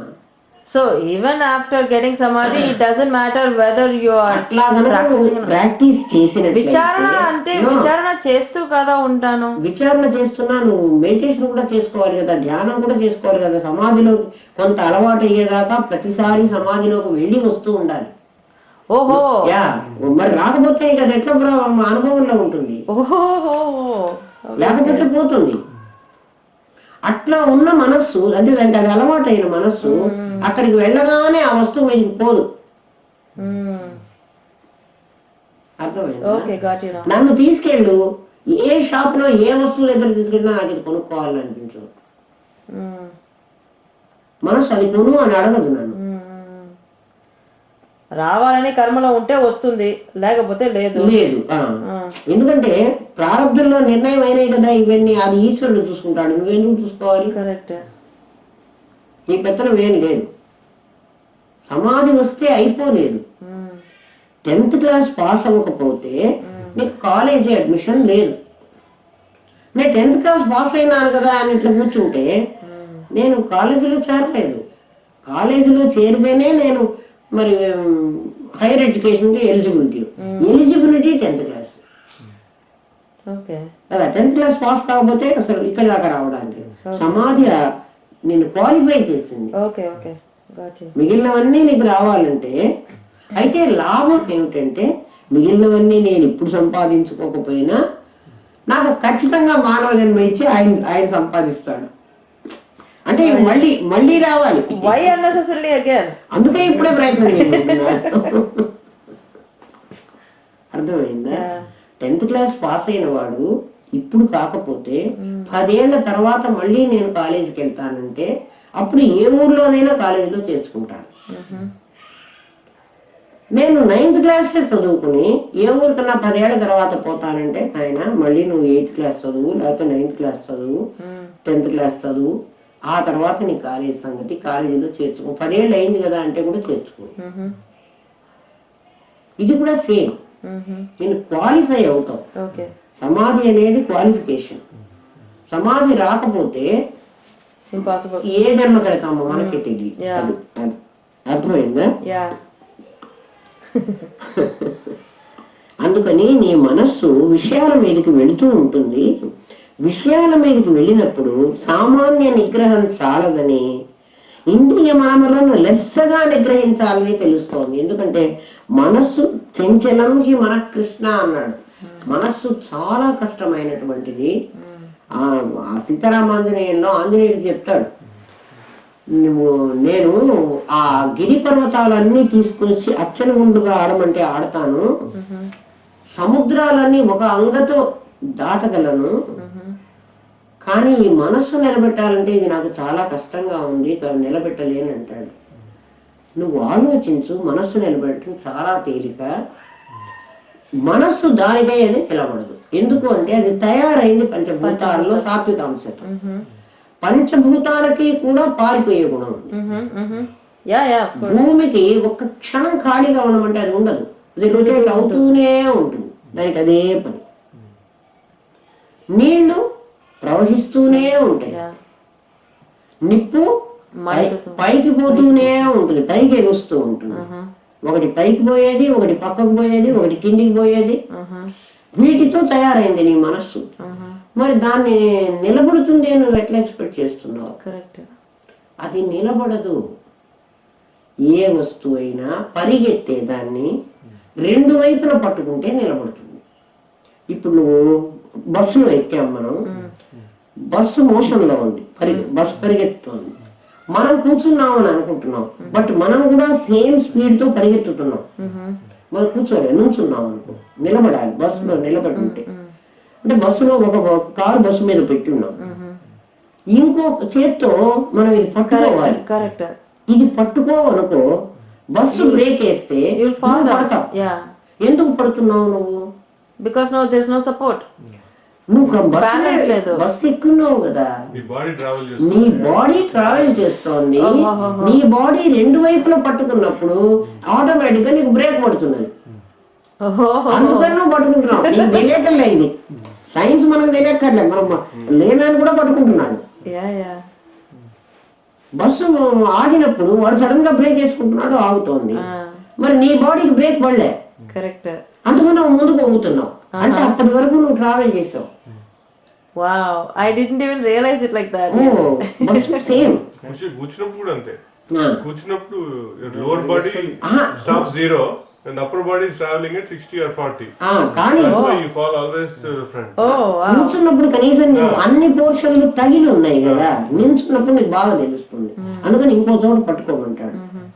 ఇప్పుడు ఒకవైపు మనస్సు ఈ ప్రాపంచిక విషయ వాసనల మీద పరిగెత్తుతోంది, ఎందుకంటే అది పరిగెత్తే స్వభావం. కరెక్ట్. దాన్ని పరమాత్మకి హుక్ చేయి, ఇంకది అది కదలదు. నువ్వు పట్టుకుని ఉన్నావు అనుకో, బస్సు వాడు బ్రేక్ వేసినా నేను ఏం వేసినా కూడా నేను పడను. కరెక్ట్. నేను సేమ్ పొజిషన్ లో నుంచుంటా. అందుకని ఒకవైపు పరమాత్మకు హుక్ చేసి పెట్టు, లేకపోతే ఇది ఆసిలేషన్ లాగా తిరుగుతూనే ఉంటుంది. ఎంత మంచి ఎగ్జాంపుల్ చెప్పాడు. నీకు తెలియటం లేదు, నీ బాడీ కూడా ట్రావెల్ చేస్తుంది. ఇప్పుడు నువ్వు కూర్చున్నావనే కానీ నీ మనసు కూడా తిరుగుతోంది, ఎందుకంటే భూమి తిరుగుతోంది. భూమి వేగంతో పాటు మనం కూడా నడుస్తున్నాం. మనం ఎందుకు అలసిపోతున్నాం? ఇదే అలసిపోవడానికి కారణం. మనకు ఎందుకు కూర్చుని ఉంటే కూడా నాకు ఎందుకు క్యాలరీస్ బర్న్ అవుతున్నాయి? అవుతున్నాయి కదా, నేనేం చేయటం లేదంటున్నావు. ఏమీ చేయకుండా పడుకున్న వాడికి ఎందుకు ఆహారం కావాలి? వాడు పడుకున్నాడని నీకు కనపడుతున్నాడు, కానీ వాడి శరీరం మూమెంట్ లోనే ఉంది. అందుకే మనం ప్రయాణం చేసి వస్తే అలసిపోతాం. ఫ్లైట్ లో కూర్చొని వచ్చాం కదా, ఏమైంది అనుకుంటాం. ఫ్లైట్ ఎంత వేగంతో ఉందో నీ శరీరం కూడా అంత వేగంతో వెళ్ళింది. ఫ్లైట్ వేగం ప్లస్ నీ శరీరం వేగం, రెండు వేగాలు నీ దాంట్లో ఉన్నాయి. అందుకని మనస్సు రోజు పరిగెత్తుంది, దాని స్వభావమే అది. దాన్ని ఒక చోట నువ్వు కూర్చోబెట్టడం కష్టం. అయితే దాన్ని పరమాత్మకు బుక్ చేసి పెట్టావనుకో నీ మనస్సు ఇంకా కదలదు.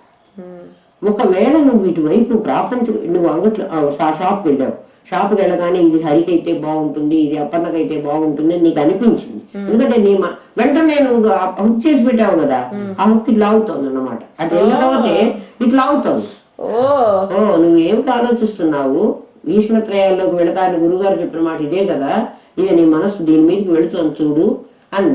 ఇది వరకటి వ్యామోహం నీకు ఉండదు. ఇంకా కొనాలి అని ఇంతకు ముందు నీకున్న వ్యామోహం ఇప్పుడు అంత వ్యామోహం ఉండదు. ఇప్పుడు డ్యూటీ లాగా అవసరం. ఇది వరకు నీకు కనపడ్డ వస్తువుల్ల నీ పెళ్ళకి కావాలి, నీ పిల్లలకే కావాలి. అంటే ప్రపంచంలో ఇక మనుషులు ఎవ్వరు లేరా? వాళ్ళ కోసం నువ్వు ఇలాంటివే కొంటున్నావా? కొంటలేదు. వీళ్ళ కోసం నువ్వు ఎంత పెట్టడానికైనా సిద్ధపడుతున్నావు. ఆలోచించు. నీకు నువ్వే క్వశ్చన్ చేసుకోవడమే బాలాజీ. అంతర్ముఖం అవడం అంటే వేరే ఏం లేదమ్మా. నిన్ను నువ్వు ప్రశ్న వేసుకుంటున్నావు, నీ మనసుకి సమాధానం చెప్తోంది, దాని నుంచి నీకై నువ్వే నిన్ను బాగు చేసుకుంటున్నావు. ఎవడో నిన్ను బాగు చెయ్యడు. వాడు ఎలా నువ్వు బాగుపడాలో చెప్తాడు. ఏ గురువు అయినా నీ ఇంటికి వచ్చి నీ మనసులో దూరి నిన్నేమన్నా చేయగలడా? చూటి మా హరి పాట పాడేవాడు, గుండెలోకి దూరి మనసులోకి జారి అని ఏమిటో పాడేవాడు, గుర్తుందా? ఎవడు గుండెలోకి దూరుతాడు, మనసులోకి జారుతాడు, వాడు ఏదో పాడేవాడు చిన్నప్పుడు.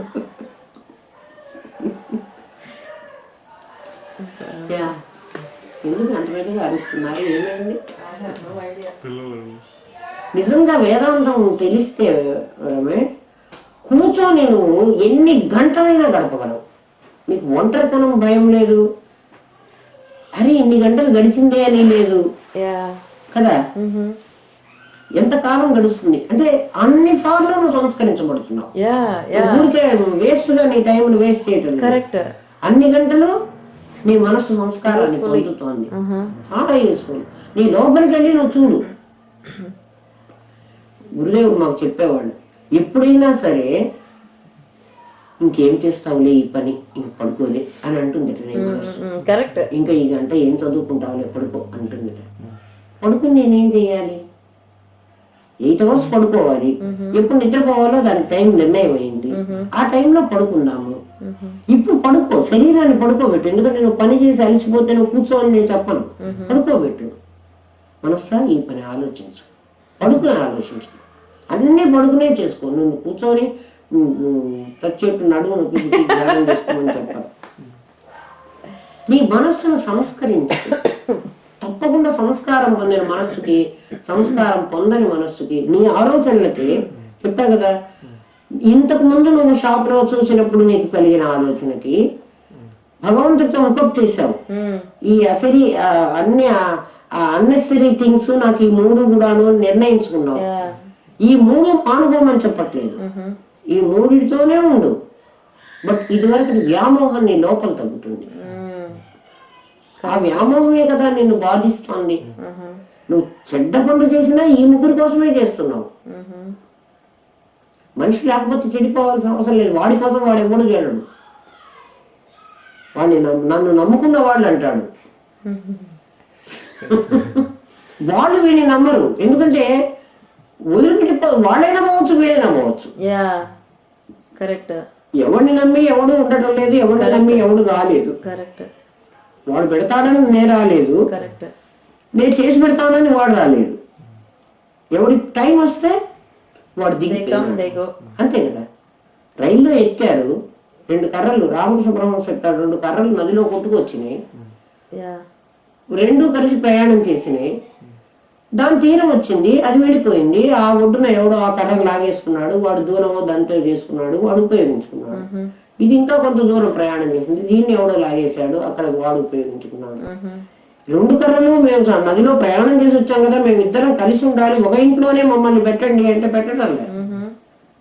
ఈ ఇంట్లో వీడికి ఒక కట్టెలకు ఉపయోగించుకున్నాడు, ఆ ఇంట్లో వాడు వాడి కట్టెలకు ఉపయోగించుకున్నాడు.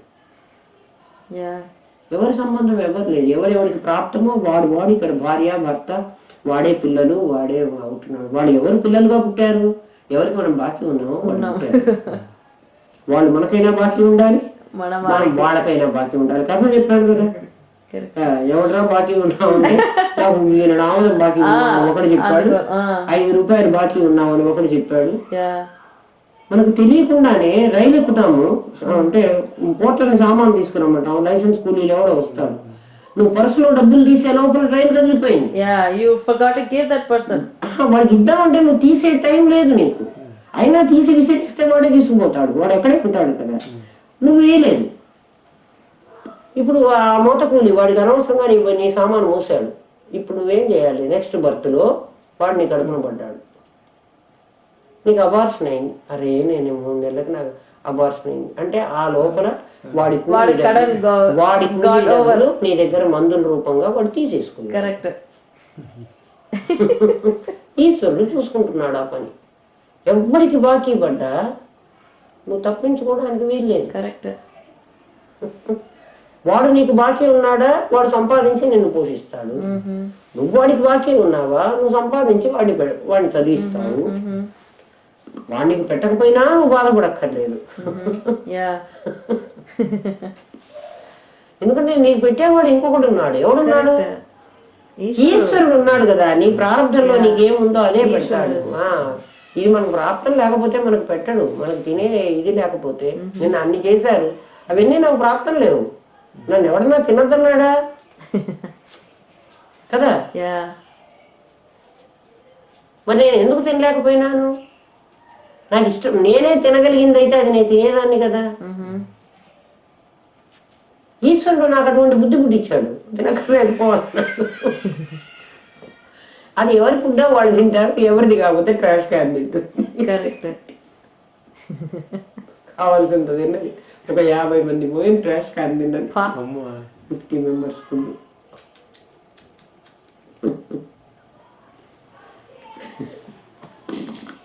చెప్తున్నా కదా.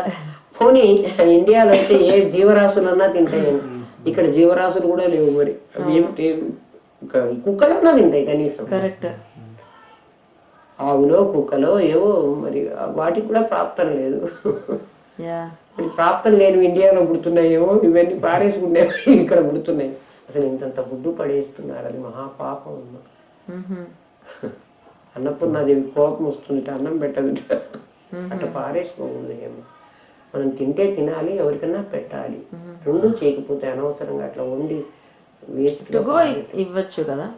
తీసుకున్నారు ఏమో, నిన్నగా ఎవరు తీసుకోలేము. మాలిన్యం మీద వాళ్తాయి, వాటి రెండు ఈక్వల్. అది తిని అది బాగలేదని అనుకోదు, ఇది తిని ఇది బాగుంది అని అనుకోదు. తింటున్నామనే తింటుంది, పొట్టకు తింటాం చాలు అంతే, దాని ఆలోచన అది. ఇటువంటి కర్మలు చేసిన వాళ్ళు అటువంటి జన్మలకు వెళతారు, క్రిమికీటకాలుగా వెళతారని మనకి తెలియదు ఏముంది. So, Amma, like when we are eating, right? Because somebody should serve. లేకపోతే నువ్వు ఈ నువ్వు చేతిలో పట్టుకొని తినకూడదమ్మా. అసలు కింద ప్లేట్ పెట్టుకొని తిను. ఈ చెయ్యి నువ్వు ఇది పట్టుకోకూడదు, ఇది ఎంగిలి. దీన్ని పట్టుకుంటే దీన్ని కడుక్కోవాలి, అప్పుడే ఈ చేయితో వడ్డించుకోవచ్చు. ఈ చేయితో కూడా ఇండియాలో హస్బెండ్ కూడా వడ్డించారు. హస్బెండ్ కూడా లెఫ్ట్ హ్యాండ్ తో వడ్డించారు, మామగారికి అట్లా పెద్దవాళ్ళకి. వాళ్ళతో పాటు అన్నం వాళ్ళతో పాటు భోజనానికి కూర్చోరు అసలు. వాళ్ళందరికీ భోజనం పెట్టి కుడి చేతితోనే వడ్డించి తర్వాత వీళ్ళు భోజనం. లెఫ్ట్ హ్యాండ్ తో వడ్డించే పద్ధతి మంచిది కాదు. ఎవరి వైఫ్ హస్బెండ్ వాళ్ళిద్దరే తింటే వాళ్ళు ఏ చేతితో అయినా వడ్డించుకుంటారు, వాళ్ళిద్దరే కూర్చొని తింటారు. ఇంకొకళ్ళు ఉంటే అట్లా లెఫ్ట్ హ్యాండ్ తో వడ్డించుకోవడం మంచిది కాదు. So let's say for example when we 4 of us are eating, myself, Hari and Aparna are eating. No, right? Like we want some more food now. Yeah. So how should we eat now? What Get should we up, do? wash your hands, and then take the food. వాళ్ళకి నీకన్నా చిన్న వాళ్ళకి వడ్డిస్తున్నావు, left hand తో వడ్డించు. Very వాళ్ళకి. పెద్ద వాళ్ళకి వడ్డించు. Oh, okay. పెద్ద వాళ్ళకి. But I can serve myself. Yeah. Okay. నువ్వు సర్వ్ చేసుకోవచ్చు, బట్ ఈ ప్లేట్ ముట్టుకుని ఉన్నప్పుడు కాదు. Correct. ஆமா, plate தொட்டேன்னா கையறணும். అది. Once you sit, you should not get up. அது வேற. అసలు లేవకూడదు. It's like it becomes second meal. ఓ, అంటే ఫాదర్ ఉన్నవాడికి లేవచ్చు, ఫాదర్ లేనివాడు లేవకూడదు. ఓహో. ఫాదర్ లేనివాడు వాడు 2 సార్లే భోజనం చేయాలి, 3 సార్లు తినకూడదు. ఓహో. తండ్రి లేని వాడికి కర్మాధికారం వచ్చేసింది, వాడు 2 times భోజనం చేయాలి. పరిశేచనం 2 సార్లే పట్టాలి, 3వసారి పట్టకూడదు. వాడు ఒకసారి అన్నం తిని లేచాడంటే వాడు ఇట్లా పట్టాడు కదా, ఇంకా మధ్యలో లేచి మళ్ళీ కూర్చున్నాడు కదా, ఇది ఎంగిలి, ఇంకా దాన్ని తింటే వాడు పరిశుద్ధం తిన్నట్టే. లేవకూడదు. ఫాదర్ ఉన్నవాడు 3 times వాడికి ఎలిజిబిలిటీ ఉంది. ఫాదర్ ఉండేటప్పుడు వాడు ఎన్నిసార్లు లేచినా తినచ్చు. తండ్రి లేనివాడు తినకూడదు. తండ్రి లేనివాడు పెద్దవాడు అయినాడు అన్నమాట, వాడు పెద్దవాడు. తండ్రి ఉన్నవాడు. That generation you become the head. You become the next head of the generation. So like I'm asking, let me ask you one more time. So like right now, today when I ate, right, I did this paraseshanam, I ate. Now my plate is empty. I want to get some more food. No, can I get up? Can I wash my hands and can I put some more food? నువ్వు అక్కడే పెట్టుకుని వడ్డించుకోవాలి. నువ్వు ఇప్పుడు మీ నాన్న ఉన్నాడు కాబట్టి నువ్వు లేచి వెళ్ళొచ్చు, తండ్రి లేనివాడు వెళ్ళకూడదు. Okay, but even otherwise it is better not to get up and serve. It's better to keep everything on the table and then eat. Serve and eat without getting up. Table కూడా becomes ఎంగిలినే. Because counter లో నుంచి table కి వస్తే everything becomes పత్తు, పഴం పత్తు, ఎచ్చల్. అది కానీ ఇక్కడ అంత కష్టం అవుతుంది. టేబుల్ వరకు పర్మిషన్. అందుకే శాస్త్రం ఏమందంటే పట్టనే పాదం ఆచారం అంది. నువ్వు సిటీలో ఉండేటట్లయితే ఈ ఆచారాల్లో 1/4 చేసినా నీకు పాపం రాదు అని చెప్తాను. చాలా పెట్టారు కదా ఎన్నో. కరెక్ట్. 1/4 అయినా నువ్వు చెయ్యి, పట్టనే పాదమాచారం అని. ఎంత వాళ్ళు ఆలోచించి చేశారో తెలియదు. ఎన్ని ఎక్సెప్షన్స్ కూడా పెట్టారు. ఫాదర్ ఉన్నవాడికి ఫుడ్ తీసుకోవడం ఒక పద్ధతి, ఫాదర్ లేనివాడు ఫుడ్ తీసుకోవడం ఒక పద్ధతి, ఉపనయనం కానివాడు ఒక పద్ధతి, ఉపనయనం అయినవాడు ఒక పద్ధతి. ఎట్లా? Then sometimes what happens is, right, let's say for example if Hari is eating or Aparna is eating, right, sometimes what happens like one of the days, like when I think last time when we came here, Nitya's mom made some food. Recording. Okay. No. So let's say for example if I'm eating spicy food, I give them some spicy food, they are not able to eat. They said like it is too spicy, I don't want it. Now what should I do with the annam? That is annam, the Hari already ate, that is already engili. If I trash this, that becomes papam, because I cannot trash Annapurni. Now what should I do? Is it okay for me to eat that? నువ్వు తినకూడదు. అది నీకు ఎంగిలే కదా, నీ లోపల వైశ్వానరుడే కదా. ఇంకంతా అది స్పైసీ కాబట్టి నువ్వు పారేసావు. నువ్వు తినడానికి యోగ్యంగా లేదు, నువ్వు పారేసావు. పారేసిన పాపం రాదా అంటే ఆ స్పైసీ పెట్టిన వాడికి పాపం వస్తుంది. తినడానికి యోగ్యం కాని పదార్థం నేను పెట్టాను నీకు. Oh my god. శ్రీకృష్ణ. వాడు ఎవడో నువ్వు డబ్బులు ఇచ్చిన వాడికి పాపం రాదు. నీకు ఫుడ్ అనవసరమైన వాడికి, ఇప్పుడు అదే ఆకలితో ఉన్నావు అనుకో, నువ్వు బెగ్గరు అనుకో, నువ్వు స్పైసీ అని ఆలోచించవు. నాకు ఫుడ్ దొరికింది అంటే నీకు ఆకలి లేని వాడికి నేను ఫుడ్ పెట్టాను, దట్ పాపం నాకే వస్తుంది. పిల్లవాడికి తెలియదు కదా, పిల్లవాడు చిన్న పిల్లవాడు 12 years వరకు మీకే పాపం, కానీ వాడికి లేదు కదా. 12 ఏళ్ల వరకు పిల్లలు ఏం తప్పు చేసినా కూడా పాపం తల్లిదండ్రులకి. అది చెప్పాను కదా, మాండవ్యుడు. 12 years లోపల పిల్లలు చేసిన తల్లిదండ్రులకే గాని పిల్లలకి చెందం. 12 దాటితే ఇంకా వాడి కర్మం వాడే అనుభవించాలి. 12 వరకు మనమే అనుభవించాలి. అందుకే అప్పుడే మనం పిల్లలకి మంచి హ్యాబిట్స్ నేర్పుకోవాలి. నేర్పితే పిల్లలకి రాదని ఏది లేదు ఏమా, వస్తుంది. హ్యాబిట్ వస్తే అదే they remember throughout their life. దేవుడు చక్కగా చేతులు ఇచ్చాడు, శుభ్రంగా కడుక్కో. చేయి కడుక్కోవడం బద్దకం వచ్చింది స్పూన్తో తింటానంటే.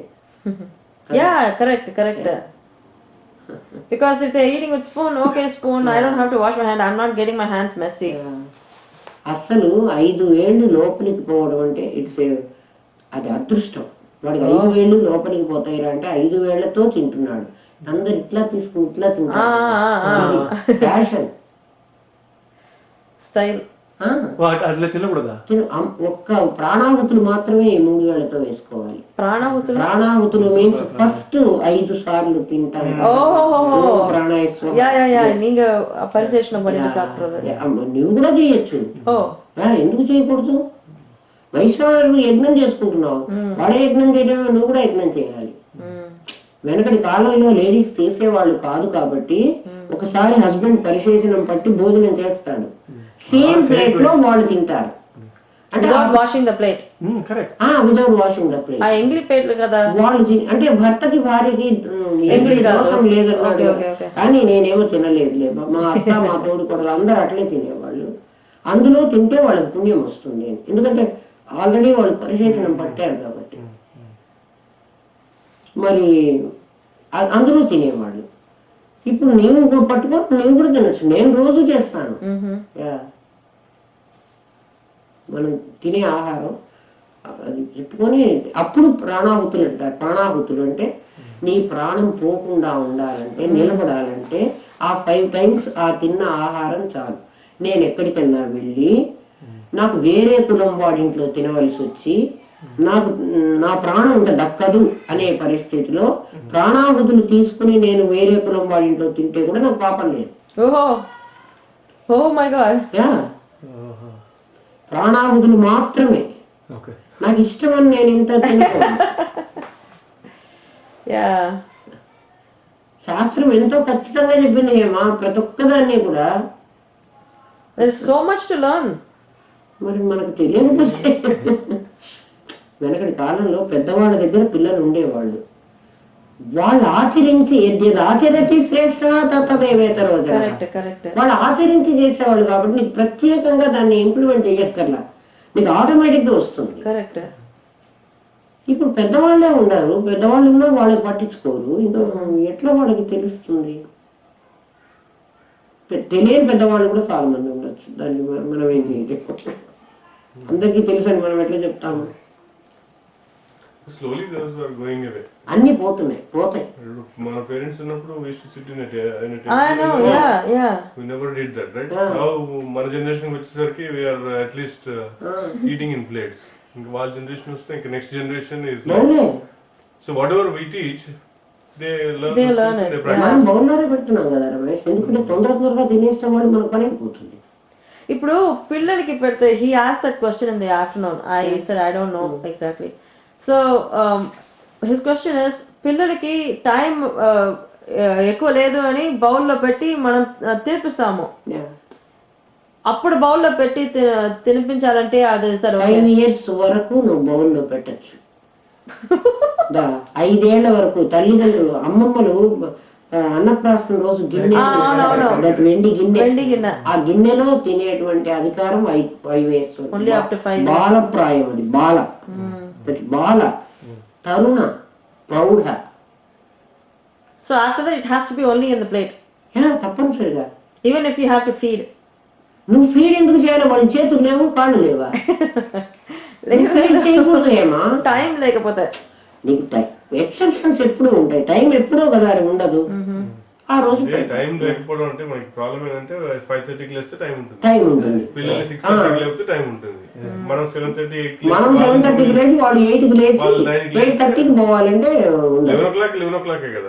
5:00 లేచినా 11 o'clock, 6:00 లేచినా 11. అంతే. So that is the problem for us. If you just get up one day, ఉంది హేమా, ప్రతి వాడికి వాడి చేతిలో. Get up one day at 5:30. నేను చెయ్యాలి అనుకుంటే నువ్వు ఏ పనైనా చేయగలవు, నేను చెయ్యొద్దు అనుకుంటే నువ్వు చేయలేవు, నేను చెయ్యలేను అనుకుంటే కూడా చేయలేవు. నేను చెయ్యాలి అనుకున్నప్పుడు 40 years వరకు నువ్వు ఏదైనా చేయగలవు. తర్వాత నేను మొక్క వంగకపోతే ఇంకా మానవి వంగాలి. ఆఫ్టర్ 40 మొక్క మీన్స్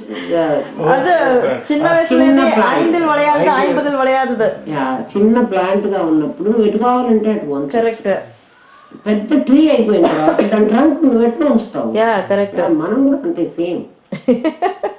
పెద్దవాడైన తర్వాత చాలా కష్టం. గురుగారు మాకు అందుకే చెప్పేవాడు, అమ్మా ఇప్పుడు రాకపోతే సమాధి, ఎప్పుడో రిటైర్. నన్ను అందరూ అనేవాళ్ళు, నువ్వు రిటైర్ అవ్వకముందే నీకు ఉద్యోగం చేసుకుంటూ ఈ పిల్లలుండి ఎందుకు ఈ ధ్యానం ఏమిటి, ఈ బొంద ఏమిటి మానుకోమని. మా గురువుగారు అనేవాళ్ళు రిటైర్ అయిన తర్వాత, నాకు నిజంగా కూడా నేను అనుభవించి చెప్తున్నాను, నేను ఆ రోజుల్లో చదువుకోవడం నాకు చాలా తేలిగ్గా ఉండేది. కానీ చదువుకోవడానికి నాకు టైం ఉండేది కాదు. నా పనులే నాకు ఉండేవి, ఇంట్లో సంసారము ఇవన్నీ ఉండేవి, నాకు చదువుకుంటే. రిటైర్ అయితే కదా ఉద్యోగం అయిపోతుంది, హాయిగా పుస్తకం పెట్టుకుని ఈజీ చైర్ పెట్టుకుని చదువుకోవచ్చు అని. ఇప్పుడు రిటైర్ అయిన తర్వాత చదువుకుందాం అనుకుంటే పెద్ద పుస్తకం ఏమో బరువు మొయ్యలేదు. ఈ ఒళ్ళో పెట్టుకుని ఇట్లా చదువుకుందామంటే ఇక్కడ నొప్పి వస్తుంది, నీళ్లు గారుతాయి కదా. ఎంత కష్టం ఉంది చదువుకోవటానికి. పుస్తకాన్ని, చిన్న పుస్తకం కూడా ఇట్లా తిప్పి చేతిలో పట్టుకుంటే చెయ్యి ఇట్లా మునుగుతుంటుంది. హేమ ఎప్పుడు ఇట్లా పట్టుకుంటే ఇది అట్లా అట్లా కదులుతుంటుంది. ఇది ముసలితన లక్షణం. కరెక్ట్. రాస్తే తెలుస్తుంది కదా. నీకు రైటింగ్ హాయిగా రావట్లేదు, రాయలేను అంటే రాయగలను, బట్ నీకు మంచిగా రాయలేను, స్పీడ్ రాయలేను. బిలో 30 చేయొచ్చు, మేబీ 35 వరకు. ఈ 40 వచ్చింది, 40 వీడితే అన్నాడు. 40 నీ ఏజ్, నీకు 40 అంటే 40 దాటిందంటే మొదలైంది. ఇంకా ప్రాబ్లమ్స్ ఎక్కువ. 60 దాటితే ఇంకా ప్రాబ్లం. రిటైర్ అయినా ఇంకా అసలు ఏం చేయలేము. నేను అనుకున్నా రిటైర్ అయితే హాయిగా కూర్చొని బుక్స్ అన్ని, ఎన్ని బుక్స్ ఉన్నాయో నా దగ్గర, నాకు లైబ్రరీ. ఇప్పటికి అసలు అన్ని చదువుకోలే, అప్పుడప్పుడు కొంచెం కొంచెం తీసి చదువుకున్నా. ఎప్పుడైనా అంకుల్ చదివి వినిపించేవాడు. నేనేం పని చేసుకుంటున్నా కూడా ఆయన చదువుతుంటే నేను వింటుండేదాన్ని. నేను పని చేసుకుంటున్నా కూడా ఆయన రెగ్యులర్ గా చదివేవాళ్ళు. చెప్పాను కదా, దేవుడు పూజ అయిపోయి నేను వడ్డించే లోపల ఆయన బట్టలు కట్టుకొని వచ్చి కూర్చుంటారు కదా, అప్పుడు బుక్ చదువుతారు. ఏదైనా ఒక పుస్తకం చదువు, అది వింటూ ఉంటా నేను. పెద్దగా చదువుతాం. మేమిద్దరం దీని మీదనే డిస్కషన్ కూడా చేసుకుంటాం. అది ఒక్కటే హ్యాబిట్, కానీ వేరే దాంట్లో ఏం ప్రాబ్లం లేదు. ఆయన చదివిన చాలా చాప్టర్స్ విన్నా నేను. నాకై నేను చదువుకోవడానికి నాకు ఇంకా ఇప్పటికి టైమే లేదు. ఇప్పుడు చెప్తున్నాను కదా, ఇట్లా చదువుకుంటే మెడ నొప్పి పుడుతుంది, ఇట్లా చదువుకోవాలంటే చేతులు నొప్పి పుడతాయి. ఈ పుస్తకాలన్నీ ఇంకొంత బరువు ఉంటాయి. ఒకవేళ లైట్ వెయిట్ ఉండి చేతిలో పట్టుకుంటే, ఇప్పుడు ఈ 1 week నుంచి నేను ఎక్స్పీరియన్స్ చేస్తున్నా, చెయ్యి ఇట్లా ఉణుకుతుంటుంది, కదులుతుంది. పట్టుకోదు ఏమా కరెక్ట్ గా, ఎందుకు పట్టుకోవట్లేదు? ఇక్కడ సపోర్ట్ పెడితే పట్టుకుంటుంది. ఒట్టిగా ఇట్లా బుక్ పెట్టుకుని చదువుకుందాం అనుకుంటే అది ఇట్లా కదులుతుంది. చాలా స్లైట్ గా, అది నాకే అర్థం అవుతుంది. లాభం లేదు. పెన్ పట్టుకుంటే రాసుకోవడానికి రాదు. ముసలితనం అనేది శరీరం పర్మిట్ చేయదు. అందుకే ఇప్పుడే, ఈ క్షణమే ఇప్పుడే చేసుకోమంటారు గురువు గారు.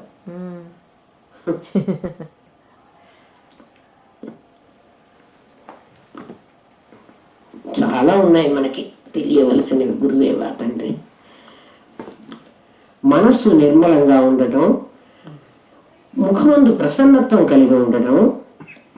ఏమ్మా, ఎప్పుడైనా నీ ఇంద్రియ నిగ్రహం కలిగి ఉంటావు. ఇంద్రియ నిగ్రహం అంటే అదే చెప్తున్నాడు, నీ ఇంద్రియాలు బయటికే వెళతాయి, వాటికి అది అలవాటు. ఆత్మ వినిగ్రహ అన్నాడు. నీ ఇంద్రియాలు బయటికే వెళతాయి, కానీ పరమాత్మ హుక్ చేసి పెట్టు.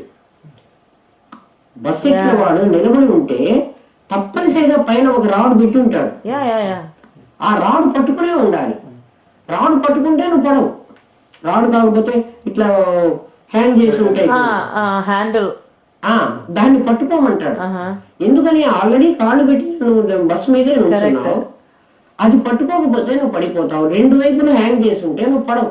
Correct correct. అక్కడ పరమాత్మతో హ్యాంగ్ చెయ్యి, ఇక్కడ ప్రపంచంతో హ్యాంగ్ చేసావు.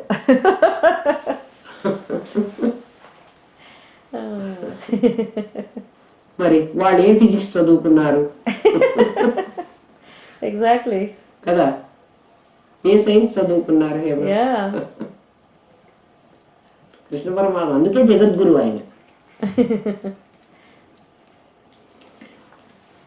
The example you give, is that the same example that it's already there in that book?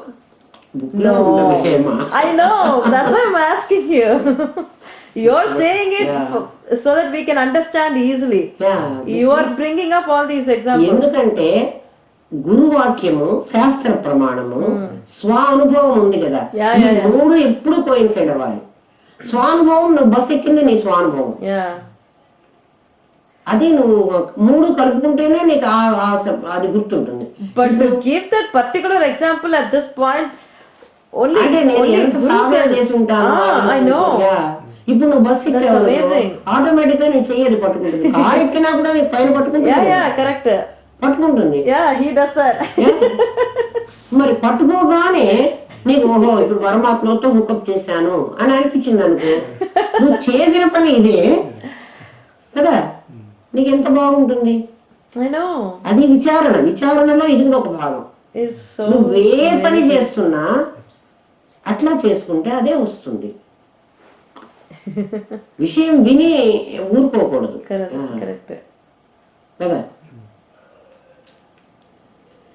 But to give that example at the right time, in a way that that particular student can understand, in a way that the student has already experienced certain things, based upon that to give that example. అప్పుడే వాడికి అది అర్థం అవుతుందమ్మా, లేకపోతే అర్థం కాదు. No, you have to come up with an example at that point of time, like spontaneous. It's not easy. నాది ఏం లేదు, ఆ టైంకి అది రావడం అనేది ఆయన ఇచ్చిన గిఫ్ట్. అదే గురువు గారు నన్ను సెలెక్ట్ చేసుకోవడం కూడా అదే కదా, టీచింగ్ లైన్ లో ఉంది కాబట్టి చెప్తుంది అని పిల్లలకు అర్థమయ్యేటట్టు చెప్పగలదు అనే కదా ఆయన అమ్మ నలుగురికి చెప్పు అన్నారు. ఇట్లా చెయ్యి చూపెట్టి నలుగురికే చెప్పమన్నారు. నేను నలుగురికనే మొదలు పెట్టా, వాళ్ళు వచ్చారు. ఒకళ్ళకైనా ఇదే చెబుతాను, ఇద్దరికైనా ఇదే చెబుతాను, నలుగురికైనా ఇదే చెబుతాను. నేను పోగొట్టుకున్నది ఏం లేదు కదా. ఆయనకి ఇచ్చిన మాట నిలబెడుతున్నాను. నా బాడీ పోయే లోపల ఎంతమంది తెలుసుకుంటారు, ఎంతమంది తెలుసుకుంటారు, తెలుసుకోకపోతే ఆ నష్టపోయేది వాళ్ళే. అయితే నేనే చెప్పాలని కూడా ఏం లేదు. కరెక్ట్, గ్రంథాలు ఉన్నాయి, మనకు ఆ ఉద్దేశం ఉంటే చెప్పేవాడు వాడే ఎక్కడో దొరుకుతాడు. నీకు అదే నీకు బిల్లు ఉంటే విషయం ఉంటే అదే దొరుకుతుంది. నీకు భాగవతమే చదివావు, భాగవతాన్ని నాకు మోక్షం కావాలి అని చదివావు, భాగవతంలో మోక్షం వస్తుందని నీకు ఎవడో చెప్పాడు ఒకడు, చాలు. ఎందుకంటే దత్తాత్రేయులు చెప్తారు నాకు 32 మంది గురువులు ఉన్నారని చెప్తారు. వాడు ఎట్లా గురువు ఉన్నాడు అంటే, ఒక వేటగాడు బాణం వేస్తూ ఉన్నట్ట. వాడు వేటగాడే, వాడు బాణం వేస్తున్నాడు, అది ఆ పక్షే కనపడుతుంది వాడికి. ఆ పరిసరాలు కానీ ఇంకా ఏమీ కనపడలే. వాడంత ఏకాగ్రత ఉంటే నాకు భగవంతుడు దొరుకుతాడు అని నేను నేర్చుకున్నాడు. ఇంకా కొంచెం దూరం పోయినట్ట ఒక కొంగ ఉందిట. కొంగ అంటే క్రేన్, అక్కడ నిలబడి ఉంది. అది నీళ్లలోనే ఉంటుంది, మునిలాగా తపస్సు చేసుకుంటూ ఉంటుంది, కదలకుండా. అక్కడ వన్ లెగ్ అక్కర్లేదు, బోత్ లెగ్స్ తోనే ఉంటుంది. దానికి 2 లెగ్గులు ఉంటాయి కదా, చిన్నగా ఉంటుంది, కాడల్లాగా ఉంటుంది, నుంచుంది. దాని దృష్టి అంతా ఎప్పుడు చేప బయటకు వస్తుంది, అది రాగానే దాన్ని పట్టుకోవాలి. ఇంకక్కడ ఏమున్నాయి ఏం లేవు అని వెనక వేటగాడు ఒకడు నన్ను కొట్టడానికి రెడీగా ఉన్నాడు కూడా అది చూసుకోదట. ఎవడైనా తన్ని హంట్ చేయడానికి అక్కడ ఉండి ఉంటాడు, వాడిని కూడా చూడదట. అది ఈ చేపనే చూస్తూ ఉంటుంది. అంటే ఎప్పుడో కాలుడు నిన్ను మింగడానికి కాచుకుని ఉన్నాడు, అది కూడా ఆలోచించకుండా నువ్వు భగవంతుడి మీద అట్లా తెలిసింది. ఆయన కొంగ నాకు పాఠం చెప్పింది అంటాడు. కొంగ ఎట్లా పాఠం చెబుతుందంటే ఇట్లనే చెప్తుంది. మా గురుదేవులు నాకు అట్లాగే చెప్పారు. పాత సంస్కారాలు ఎట్లా పనిచేస్తాయని నేను అడిగాను ఒకసారి గురువుగారు. నీ పిల్లలే నీకు చెప్తారు పో అన్నారు. నా పిల్లలు చిన్న పిల్లలు, వాళ్ళు నాకు పాఠం చెప్పడం ఏమిటి అని నాకు అర్థం కాలేదు అసలు. ఎందుకు గురువుగారు అట్లా అన్నారు, నీ పిల్లలు చెప్తారమ్మా నీకు ఈ సంగతి అన్నారు. చిన్న పిల్లలు, ఒక 5 ఏళ్ల వాడు, ఒక 3 ఏళ్ల వాడు, 5 అయితే 6 ఏళ్ల వాడు ఏమో వాడు, ఇంకొక 4 ఏళ్ళది, ఇంకో 2 ఏళ్ల వాడు, వీళ్ళని తీసుకుని తిరుపతికి వెళ్ళాము మేము మామూలుగా. దేవుడి దర్శనం చేసాక బయటకు వచ్చాక పిల్లలు ఏమో బొమ్మలు కొనుక్కోవాలి, వాళ్ళని ఆ బొమ్మల షాపుల దగ్గర వదిలేసాం. మేమిద్దరం అక్కడే నుంచున్నాము. ఆ బొమ్మల షాపు దగ్గర గబగబా నగేష్ వెళ్ళి ఆ శబ్దాలు చేసే బస్సులు, అవేమిటో విమానాలు, అలాంటి బొమ్మలన్నీ ఏరుకున్నాడు. నాకు ఇవి కావాలి అని. ఈ ఇందిర ఒక డాక్టర్ బొమ్మని, ఇంత బొమ్మను తీసుకుని, నాకు ఈ బొమ్మ నాకు చాలని ఇట్లా తీసుకుంది. వీడు మా ఇంట్లో ఉంది, అక్కడ చూపిస్తాను నీకు. వెంకటేశ్వర స్వామి, అలివేలు మంగ వెండితో చేసిన విగ్రహాలమ్మా 2 చిన్న బాక్స్, నేను దేవుడి గదిలో ఉంది, చూపిస్తాను. అది 5.5 రూపాయి ఆ రోజుల్లో, 5 రూపీస్ 50 పైస్. ఇట్లా మడిచి దాన్ని ఇట్లా పెట్టేసుకొని 2 ఏళ్ల వాడు వీడు. ఈ బొమ్మ మేము కొనిపెట్టమేమో అని, అంటే అక్కడ ఉంటే ఇంకా వద్దులే అక్కడ పెట్టేయి అని అంటాం కదా, ఇది తీసుకుని నాకు ఈ జేజే చాలు అని వాడు తీసుకుని వెళ్ళిపోతాడు. చూపిస్తా, ఇక్కడ ఆ బొమ్మ ఉంది. Oh my God. వాళ్ళని ఈ బొమ్మను కొనుక్కోండి అని నేను చెప్పలేదు. Correct. They choose it on their own because of previous సంస్కారం. నేను అడిగా కదా గురువు గారిని, వాళ్ళ ప్రీవియస్ సంస్కారం ఎట్లా పనిచేస్తుంది, అది ఇప్పుడు ఆ శరీరం కాదు కదా, ఈ శరీరం కదా అంటే లోపల ఉన్న సూక్ష్మ శరీరం అదే. వాళ్ళకి ఏదేది ఇష్టమో అదే బయటకు వచ్చింది. కరెక్ట్. నేను ఎందుకు జేజాలని తీసుకొని బొమ్మన్నాను, ఎవరు బొమ్మన్నారు? ఒక్క బొమ్మ వాడు సెలెక్ట్ చేసుకోలే, అదే ఆ డాక్టర్ బొమ్మే సెలెక్ట్ చేసుకుంది. వాడు ఆ విమానాలు, కార్లు ఇట్లా కీ ఇస్తే పెద్ద పెద్ద శబ్దాలు చేస్తూ ఉంటాయి, లైట్లు వెలుగుతూ, అవన్నీ వాడు సెలెక్ట్ చేసుకున్నాడు. వాళ్ళకి అవే కొనిచ్చాం. గురువుగారు చెప్పిన మాట నాకు మనసులో ఉంది కదా, ప్రీవియస్ సంస్కారాలు నీ పిల్లలు నీకు చెప్తారు. నా 3 పిల్లలు నాకు పాఠం చెప్పేశారు. అట్లా చెప్తారు హేమా. ఇప్పుడు మీరు వెళ్ళినప్పుడు అది చూపిస్తా, వాడికి అదే ఇచ్చి పంపిస్తా. లండన్కి కానీ వాడు ఎక్కడికి పోయినా ఈ బొమ్మ దగ్గర పెట్టి పంపిస్తా. వాడు ఆ రోజునే నాకు జేజా చాలనుకున్నాడు. భగవంతుడే వాడిని కాపాడుతాడు. మనం ఏం చేస్తాం?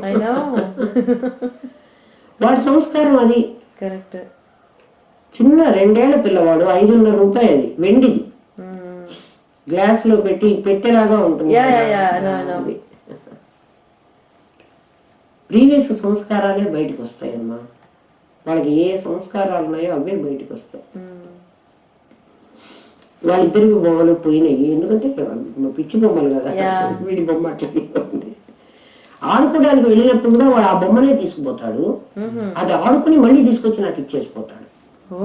అమ్మ నా చేసి నాకు ఇయ్యని వచ్చేవాడు, ఇచ్చేదాన్ని, ఆ బొమ్మల్లో పెట్టుకుని ఆడుకునేవాడు. తర్వాత మళ్ళీ ఈ బొమ్మను తీసుకొచ్చి నాకు ఇచ్చి దాచిపెట్టమని ఇచ్చిపోయేవాడు. వీళ్ళకి కుట్టుకోరే పగిలిపోలే, అది అట్లనే ఉంది.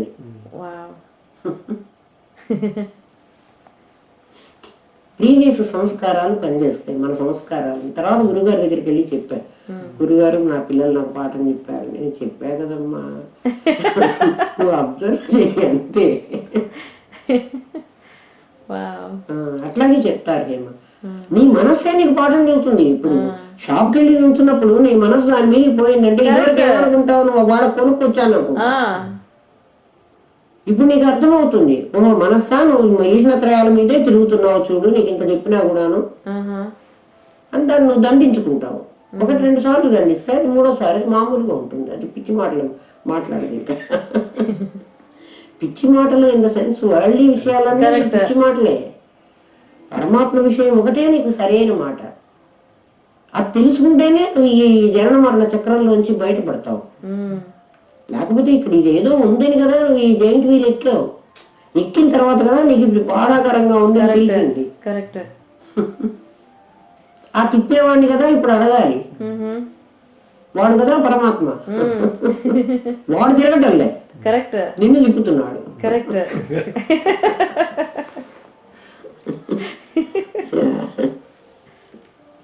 ఇంకా కొంతమంది చేస్తారట. శ్రద్ధయా పరయా తప్తం తపస్త త్రివిధం నరై అఫలాకాంక్షిభిర్యుక్తై సాత్వికం పరిచక్షతే. సాత్వికమైన తపస్సు ఫలాపేక్ష లేకుండా నిశ్చలమైన మనస్సుతో దైవ భావనతో ఫలాపేక్ష కోరకుండా ఏ కర్మనైతే చేస్తున్నావో అది సాత్వికమైన తపస్సు.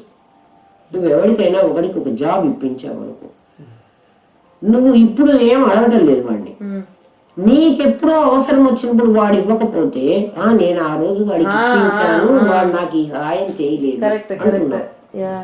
అంటే ఏమిటి, అప్పుడు కూడా నువ్వు పరం కాంక్షించి చేసావు. వాడు నాకు ఇచ్చినా నాకు ఇవ్వకపోయినా నేను చెయ్యాల్సింది చేస్తున్నాను అని నువ్వు కర్మ చేస్తే నో బాధ.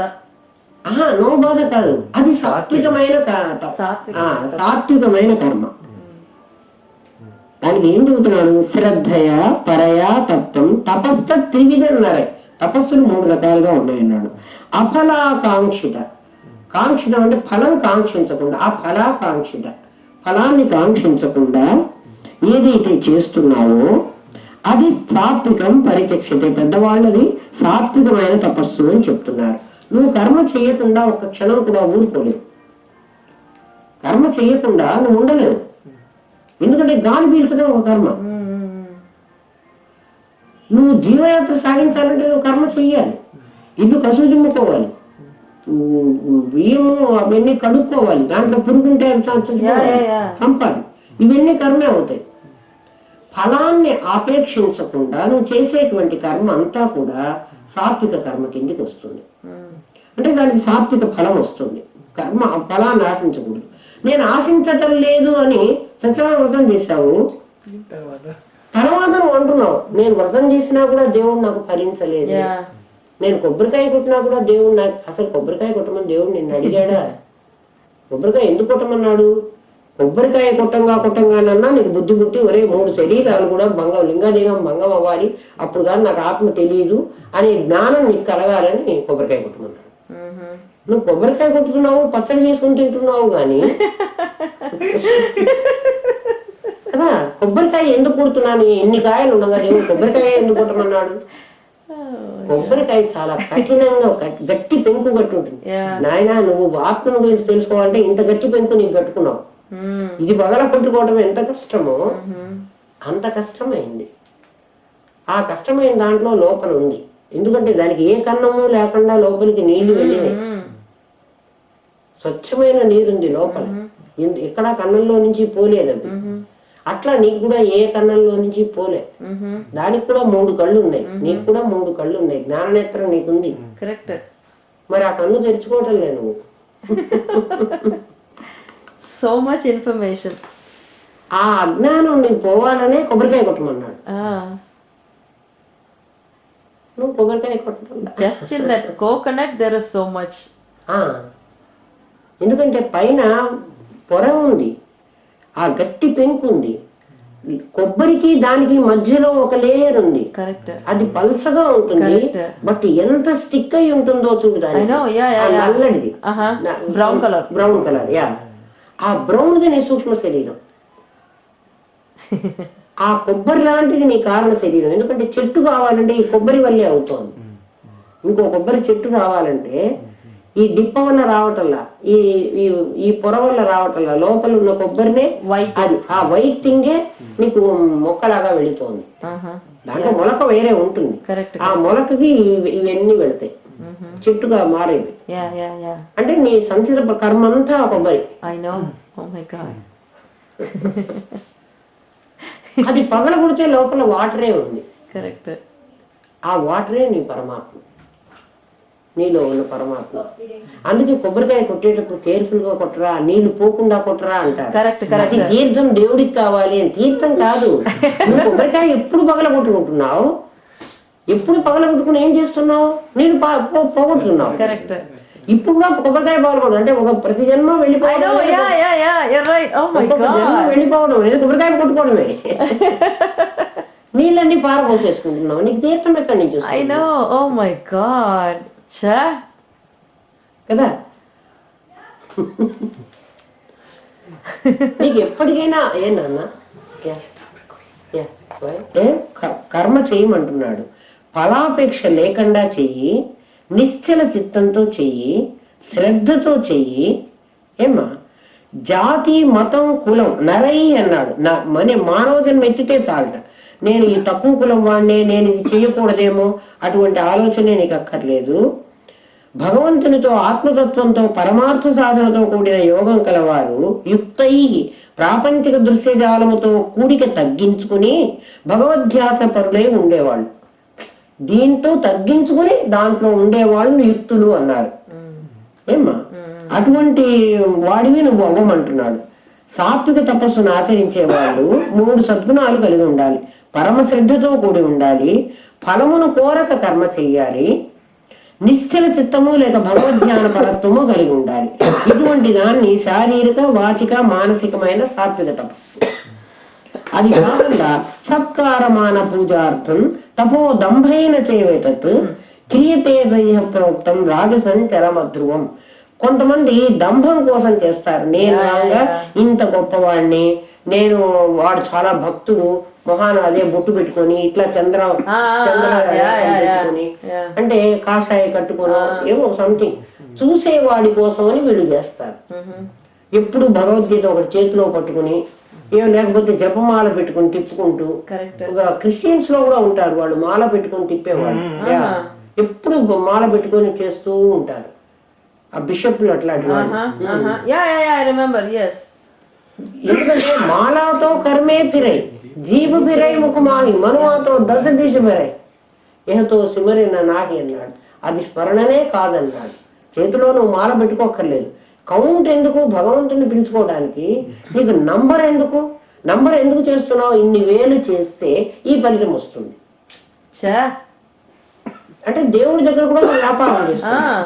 అందుకని ఆ దంభం కోసం చేసేటువంటిది, నేను ఇటువంటి వాడిని అని అందరూ అనుకోవడం కోసం చేసేటువంటిది ఆ కర్మ చేయొద్దన్నాడు. అటువంటి కర్మ రాజసిక కర్మట. ఏమ్మా, తాను సత్కరింపబడవలనని, గౌరవింపబడవలనని, పూజింపబడవలనని డంబముతో మాత్రమే చేయబడు తపస్సు అస్థిరమై అనిశ్చితమైన ఫలము గలది. స్థిరంగా నీకు ఫలితం ఇస్తుందనే నమ్మకం లేదు. ఈ ప్రపంచంలో దాన్ని రాజస తపస్సు అని చెప్పారు. ఇక మూఢ తపస్సు ఏది అంటుంటే మూర్ఘపు పట్టుదలతో కొంతమంది వేలు కోసేసుకొని ఆ రక్తాన్ని తర్పణం ఇస్తారు దేవుడికి. నాకు ఈ పని కాకపోతే గొంతు కోసేసుకుంటాను అట్లా. అంటే మూర్ఖులు. ఏ పని కావాలని దేవుడితో నువ్వు అట్లా ఛాలెంజ్ చేస్తున్నావు? ఏ పని నీకు అవ్వాలో అది నిర్ణయం అయ్యే ఉంది. దేవుడితో వ్యాపారము పనికిరాదు. అంటే నాకు ఇదైతే నీకు ఇన్ని కోట్లు నీ హుండీలో వేస్తాను, నేను పరీక్ష పాస్ అయితే నీ కొండకు నేను నడిచి వస్తాను. దేవుడితో వ్యాపారం లావాదేవీలు పెట్టుకున్నాం. లేకపోతే ఇది చెయ్యకపోతే నేను చచ్చిపోతాను. వాడు చెయ్యకపోతే ఏదో వాడు కోరుకున్న కోరికే అది అటువంటిది. మూలగ్రాహేణ ఆత్మను యత్ పీడయా క్రియతే తప, శరీరాన్ని బాధ పెట్టి అటువంటి పనులు చేస్తుంటారు. మూర్ఖపు తపస్సుతో, మూర్ఖపు ఆలోచనలతో, శుష్క ఉపవాసాలు, అనవసరంగా ఇవాళ నేను తిన్నాను. ఎవరైనా ఒక రోజు కోపం వచ్చి ఆ రోజు భోజనం చేయరు, అది చాలా తప్పుట. ఈ ఆహారం అనేటువంటిది అన్నపూర్ణాదేవిని దానికి పేరు. నువ్వు అన్నం మీద అలగకూడదు, మనుషుల మీద అలిగావు. కరెక్ట్. మనుషులతో పోట్లాడుకో, కొట్టుకోండి ఇద్దరు కలిసి. బట్ నేను తినను అని చెప్పకూడదు. ఎందుకంటే ఫుడ్ మీద నువ్వు అలగకూడదు. ఆ ఫుడ్ అంటుందిట, ఇవాళ నువ్వు కోపం వచ్చి నా మీద నువ్వు తిననన్నావు, ఒక రోజున నీకు ఆకలి అవుతున్నప్పుడు నేను దొరకను, నువ్వేం చేస్తావు? అస్సలు అన్నం మీద అలగకూడదు అన్నాడు. శుష్క ఉపవాసాలు, కోపం వచ్చి అన్నం తినకుండా పడుకుంటారు కొంతమంది. లేడీస్ జనరల్ గా ఆడవాళ్ళు అలాగే చేస్తారు. ఆ పని చెయ్యొద్దన్నాడు. లేకపోతే ఎవరో చూడాలని, నేను కార్తీక మాసం అండి ఈ నెలంతా నేను ఉపవాసం ఉందాం అనుకున్నాను, కార్తీక నక్తం చేస్తున్నా, ఎవరి కోసము? అట్లా శుష్క ఉపవాసాలు చేస్తారు. నేను ఉపవాసం చేస్తున్నాను అని పైకి చెప్తూ అన్నం భిన్నం చేస్తే తప్పు లేదు అని అన్ని తింటారు, ఓన్లీ అన్నం తినరు. అంటే టిఫిన్ తింటున్నాము అని. సాటర్డే వాళ్ళందరూ అంతే సేమ్. మేము శనివారం భోజనం చేయము. ఏం తింటారు? ఇంకా వెరైటీస్ ఇంకా ఎక్కువ తింటారు. ఇదంతా కూడా తామసిక తపస్సు అని చెప్పేశాడు. సాత్వికం రాజసం కూడా కాదు. Like either my parents or relatives, they used to do in some days Amavasya or whatever, right? It's only one day you are supposed to eat. One vela. Or like one time you eat. In the evening they just make idli or dosa. అమావాస్య తర్పణం ఇచ్చుకుంటారు పితృదేవతలకి. పితృదేవతలకి తర్పణం ఇచ్చిన వాడు రాత్రి భోజనం చేయకూడదు. అస్సలు చేయకూడదు, అన్నం తినకూడదు. మరి తద్దినం పెట్టిన వాడు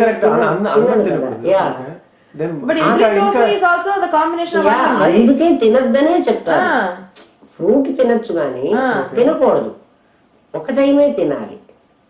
ఫ్రూట్ కూడా తినకూడదు. ఫ్రూట్ తినొచ్చు, అవపోసన పట్టేది తినకూడదు.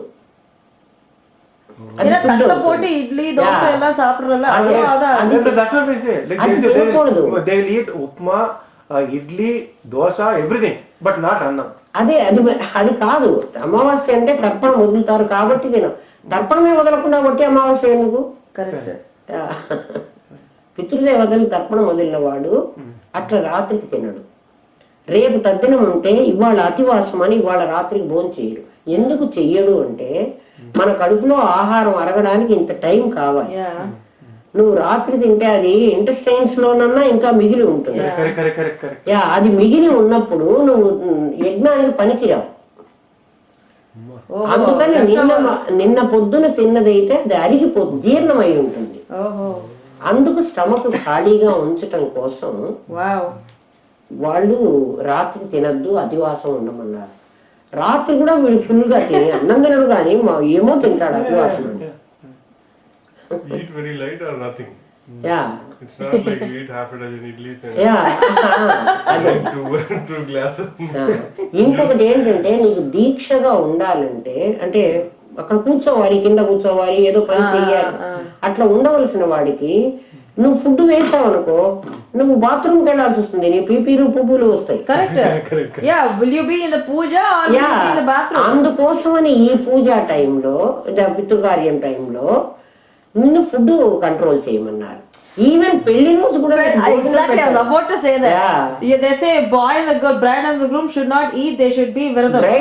పేరెంట్స్ కూడా తినకూడదు. బ్రైడ్ రూమ్ పేరెంట్స్ కూడా తినకూడదు. 6 కోసం ఉండవలసిందే. ఎందుకంటే వాళ్ళ మధ్యలో లేచిపోకూడదు కదా. ఇప్పుడంటే 10 minutes లో పెళ్లి చేసి పారేస్తున్నారు. Those things will not wait for you, the muhurtam, right? I know, వీళ్ళు లేచి వెళ్ళకూడదు. ఒకసారి దీక్ష ధారణ చేసిన తర్వాత ఆ పీటల మీద నుంచి లేవకూడదు.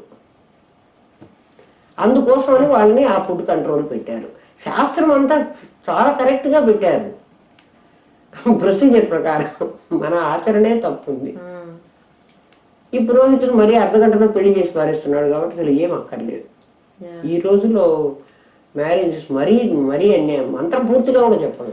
For our marriage, from morning we did not eat anything, right?